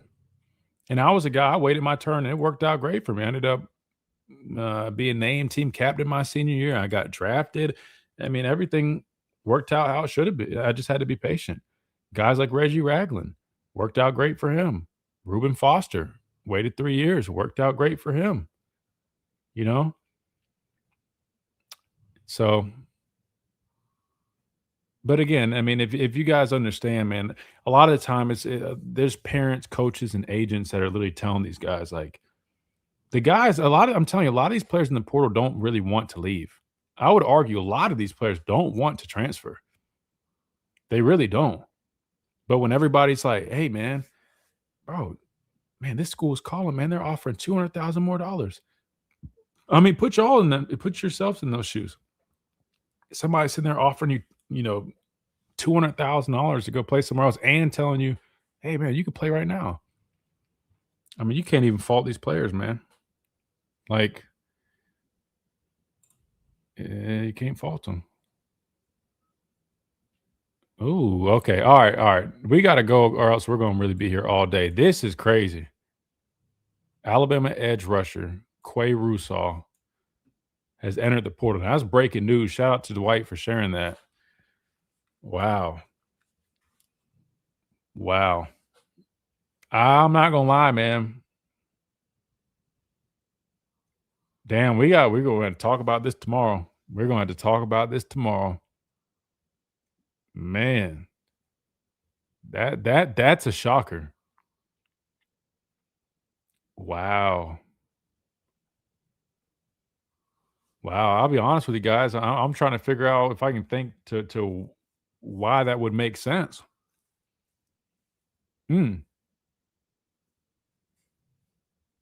With him, man, I mean, as an edge rusher, it's no different than the NFL. They got high value. I'm not accusing him of going after a bag, but damn. James Smith next. Now, if you lose your because this guy to me was one of your core pieces on defense. I know Yonze stepped up, but you got to remember this guy got hurt. Like before he got hurt, I mean, he was the guy outside backer. Now I understand, like, yes, technically, like in this system, you see one outside backer on the field because that's the same thing with us, right? Like me and Anthony Jennings my senior year, right? Only one of us could play first and second down. Third down, we both were on the field, but we still got plenty of snaps. You need that. But him and Yonze, I mean, we're going to rotate for sure. But they also played, I mean, like 3-4 defense. So, bro, there's plenty of snaps going around. That does not make much sense to me unless, I mean, I'm telling you right now, I know a program will offer him a lot of money. A lot. It's like in the NFL, pass rushers, I think it's what? Quarterbacks, tackles, and pass rushers, man, highest paid guys. Seat getting hot. I ain't going to lie to you. A lot of people ain't going to like that one, though. They show Rika the bag. I'm pretty sure they'll show Quay. Yeah, I'm not going to lie. I mean, I was hearing some stuff, kind of rumblings behind the scene about, not with him, but just kind of how stuff's kind of playing out right now. And how do I say this?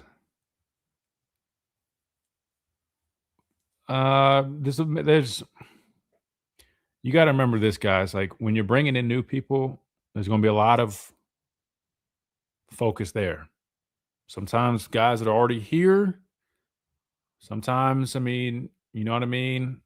There can be a little bit of. It'd be no different. Like if I was here already and I've been here 3 years, right?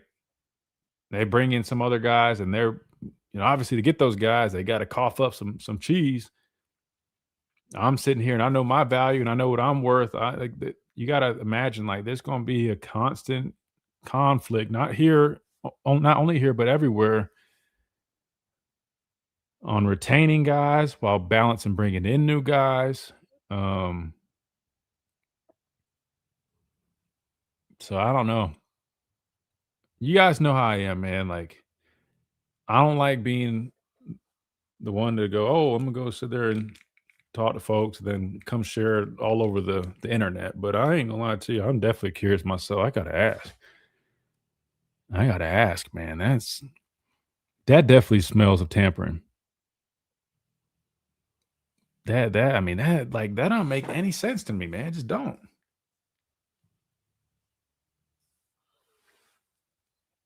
Man, players not playing up to their potential because of defense. Well, I would argue that this defense is way better for a guy at his position than, let's say, when I was playing here. I mean, Coach Saban's system was not a great system for like edge guys, outside backers. It just wasn't. That's a fact. I have no problem saying that. But I would not change playing in the system. My senior year, I still had 9.5 sacks. Third down, I mean, we could still go get it, but there were a lot of limitations in terms of we couldn't, flex out, play with a lot of width, giving us better pass rush angles. No, we had to play within the system.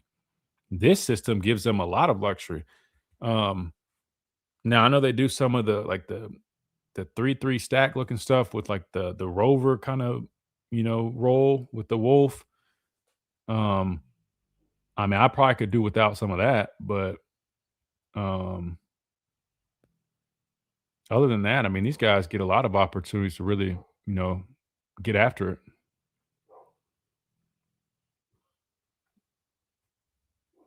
Pierre and Hill over Rousseau. Listen, I mean, Pierre and Hill are still a really good group.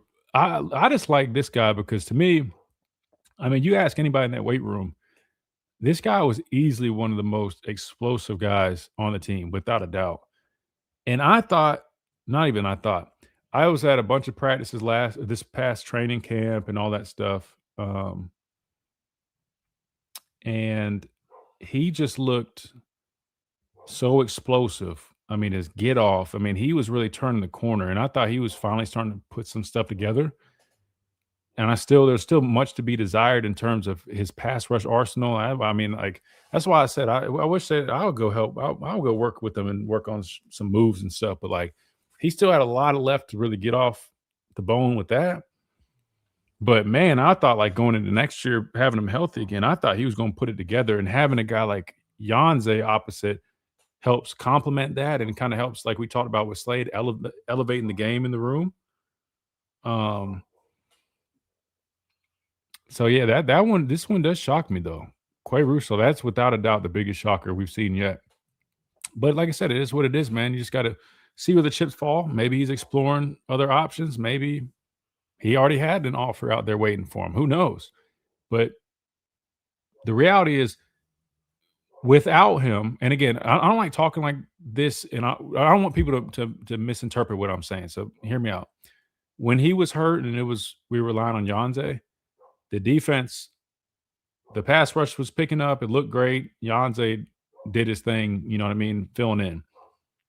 And now you talk about Justin Hill coming along. Just know, guys, we will be just fine. And I don't like saying that because you hear other people say, like, I'm saying that from a true perspective, like, there's no feelings in this. I say this respectfully. I don't take on like the thing like a lot of fans get like upset or worked up. I promise you guys, when I say like I'm balanced and equal with stuff, like, just know I promise I am. So I'm telling you from a very level-headed spot, we will be all right.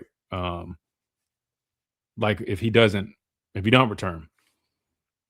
You get what I'm saying? And I'm not saying that to make it sound like I'm better than the fans. I'm saying like some people might have like knee-jerk reactions or go like, no, we're losing Janze. I'm just telling you from watching tape and knowing how this game works, this defense performed just fine like when he was hurt. And that's not a knock on him. It's just the reality of what it is.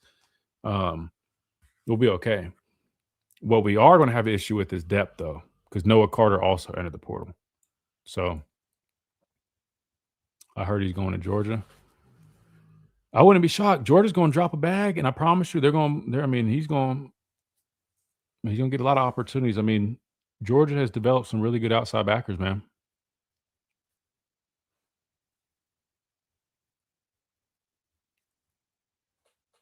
I mean, I hate to say it like this, but I think him at Georgia is a good fit. I truly believe he would be a good fit at Georgia, and they need some outside backers. I wouldn't be shocked if they're willing to drop a bag on him. Like I just said, I mean, we've got Janze Pierre, we got Justin Hill, who they know is going to be stepping up. I mean, it probably wouldn't be too hard to tell a guy like this, like, hey, man, like, sure, you come here. We got this for you. This opportunity. I told you guys, remember, you heard it from me. Opportunity, compensation. That's why I tried telling folks on Twitter, man, like, people are like, oh, well, the relationships. You think this dude gives a shit about relationships right now? If he just left Alabama, he's from the state and has been here, had a perfect spot, man, it's about opportunity and compensation. Quay's probably better fit at Georgia. No, I'm not gonna lie to you. I think I think he fits really well at Georgia, if that is the case. Dan, y'all done squeezed another 30 minutes out of me, man. I talk about discipline. I ain't got no discipline. I told myself, I'm like, man, I need to get some food in my system, get some water. You guys are so generous, man. Y'all keep hitting me with these super chats, man. So I can't let you guys down. We got one more real quick. All right. He was labeled as a super freak. Nah, because athletically, man, I'm telling you, man, he's special. I mean, obviously the biggest thing with him is, I mean, he doesn't have the best length coming off the edge. You know what I mean? He's probably, 6'2" at the most. I'm sure combine-wise, he will only be shot if he measures like 6'1.5". But very explosive, very strong, heavy-handed. I mean, the boy can set the edge now. And once he was putting together the pass rush stuff, he just needed to really start being developed more as a rusher. You know what I mean? And like hand usage, right? Going to the long arm, working off even the long arm, as a shorter arm guy, it's not necessarily your first move, but it can be if you're really explosive. Speed to power, having a good counter move. Like he was very raw. He ain't that, you know what I mean? Like that's the only, I feel like Alabama needs to hire a true pass rush specialist. I mean, I'm free if they need it, but listen, I'm kidding, not me necessarily, but I'm saying like somebody like you watch Miami's defensive line and how they rush. They have talent. But do you guys know who their coach is? And I'm not saying I'm not knocking Freddie or Jamie. Like I think they do a good job. But what I'm saying is when you have a Hall of Fame edge rusher as your coach, I'm telling you, I mean, them dudes, you talk about technique, them dudes have a whole Pandora's box of pass rush moves waiting to be taught. You know what I mean? And I just feel like when I watch our guys rush, like I don't see, like if you go watch my tape, like when I used to rush, not to keep bringing myself up, but go watch like me or Tim Williams. We were developed by like Tosh Lupoy, right? Who just got the job at Cal. Big pass rush guy. I mean, we used to work setting the edge too. My ability to set the edge, I mean, improved dramatically under him too. But I'm saying like we led the country in sacks my junior and or senior year. And a large part was because we worked a lot of pass rush, man. He was damn good at it, man. I got to give him his credit. You know, he really good coach when it came to that. And just go watch the moves Tim used to work. Go watch the moves I used to work. You know, Anthony was a big long arm guy. But see, that was Tosh always, you know, leaned into what we did best. He was a long arm guy. I was a stab club guy. That was my fastball. We called it, you have a fastball, then you have a counter. Terrell was a big long arm guy. Tim was a big dip guy, scissors guy, two-hand swipe. And then Tim developed a damn good long arm too. But all that, man, was credit to Tosh. He helped us out a lot. Gelato again with the $5 super chat. He says, do you think Ty can improve next season? I think if Ty comes back, I think he's a much better quarterback. Experience is a huge player, man. You know, people underestimate the power of experience. But I'm telling you guys, it's huge. And I think if Ty were to come back, he would be a much better football player, just given that, you know, all those things we talk about, like, you know, the holding the ball too long sometimes, kind of getting happy feet, getting out of the pocket too early. I think all of those little details that typically are common with young players that lack experience, I think those would be cleaned up a lot more. And you're talking about a guy who would be, what, a fifth-year senior, much more mature. I think he would be much improved. But the problem is I think he's probably leaning towards NFL right now. Because best believe, let's just play this out. Say he comes back, yes, just like Jalen Milroe. I'm not saying you give the guy the job, but he is the returning quarterback. Somebody has to beat him out. That's why when everybody was wondering, oh, why is Milroe still playing? He brought the team to he won an SEC championship game. Somebody has to beat him out. So if Ty came back, it would be his job to lose.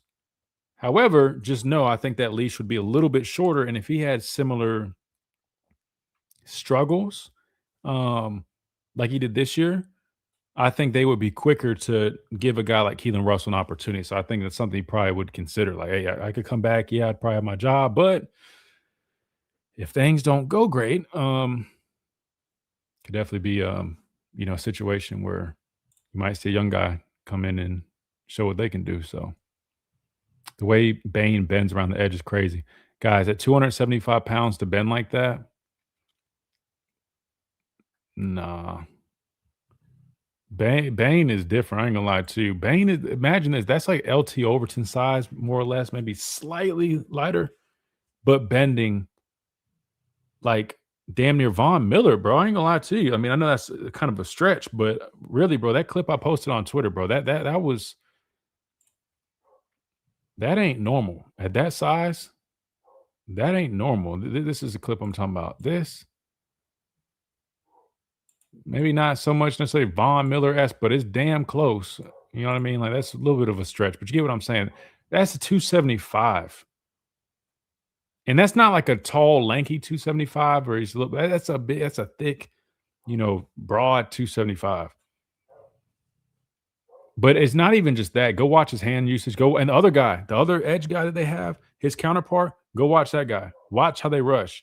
Go watch the hand usage, the awareness while they're rushing, right? They're rushing off of the set they're getting from the tackle. They have counter moves. Them boys are advanced, boy. Them boys are advanced pass rushers, man.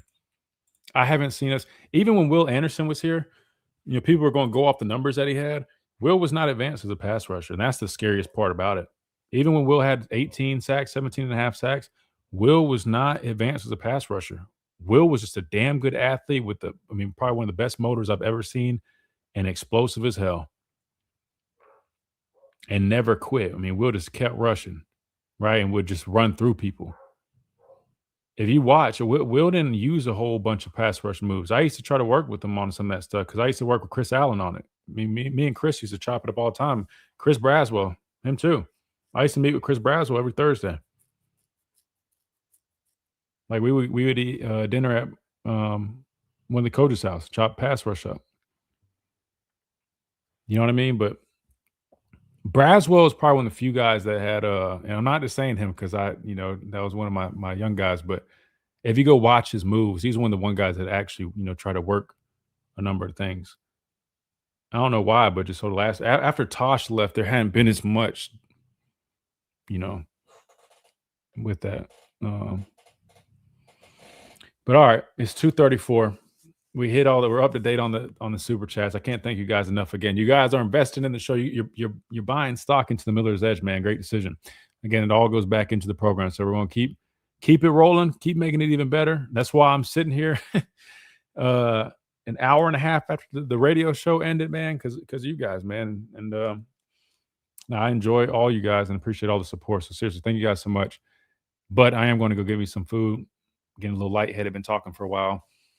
But that said, make sure you guys subscribe if you're new. Stay up to date.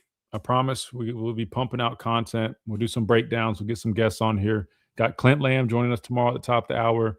I think Gray Robertson will be joining us Wednesday. Thursday, you guys really enjoyed one of our callers. The gentleman from Clemson, his name was slipping my mind for 2 seconds. I'm sorry.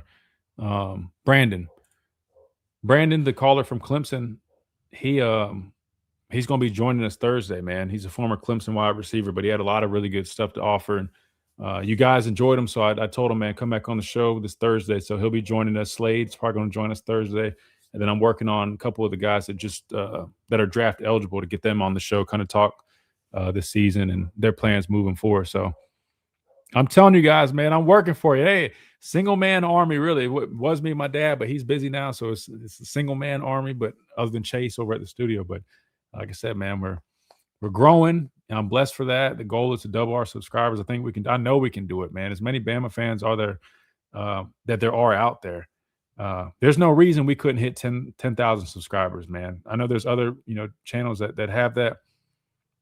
Personally, I'm not trying to brag on ours, but I feel like we offer the most extensive breakdown and analysis that you guys could probably find in terms of Alabama football. So if you know any other fans or friends, family that would be interested in the content, man, make sure you guys share. That's all I ask. Just hit like button, subscribe, and share. That way we keep on growing because we want to build this up. Our goal is to teach the game of football at the end of the day, man. Teach the game of football. Talk about it from an honest, fair, objective perspective, right? That way, you guys can get your questions answered. We break it down. You learn about the game, and yeah, man. So that said, I will see you guys tomorrow at 11. Hope you guys have a great rest of y'all's day, and we'll see you tomorrow right here on the Miller's Edge, Tide 100.9, 1230 WTBC Plus, YouTube and Facebook.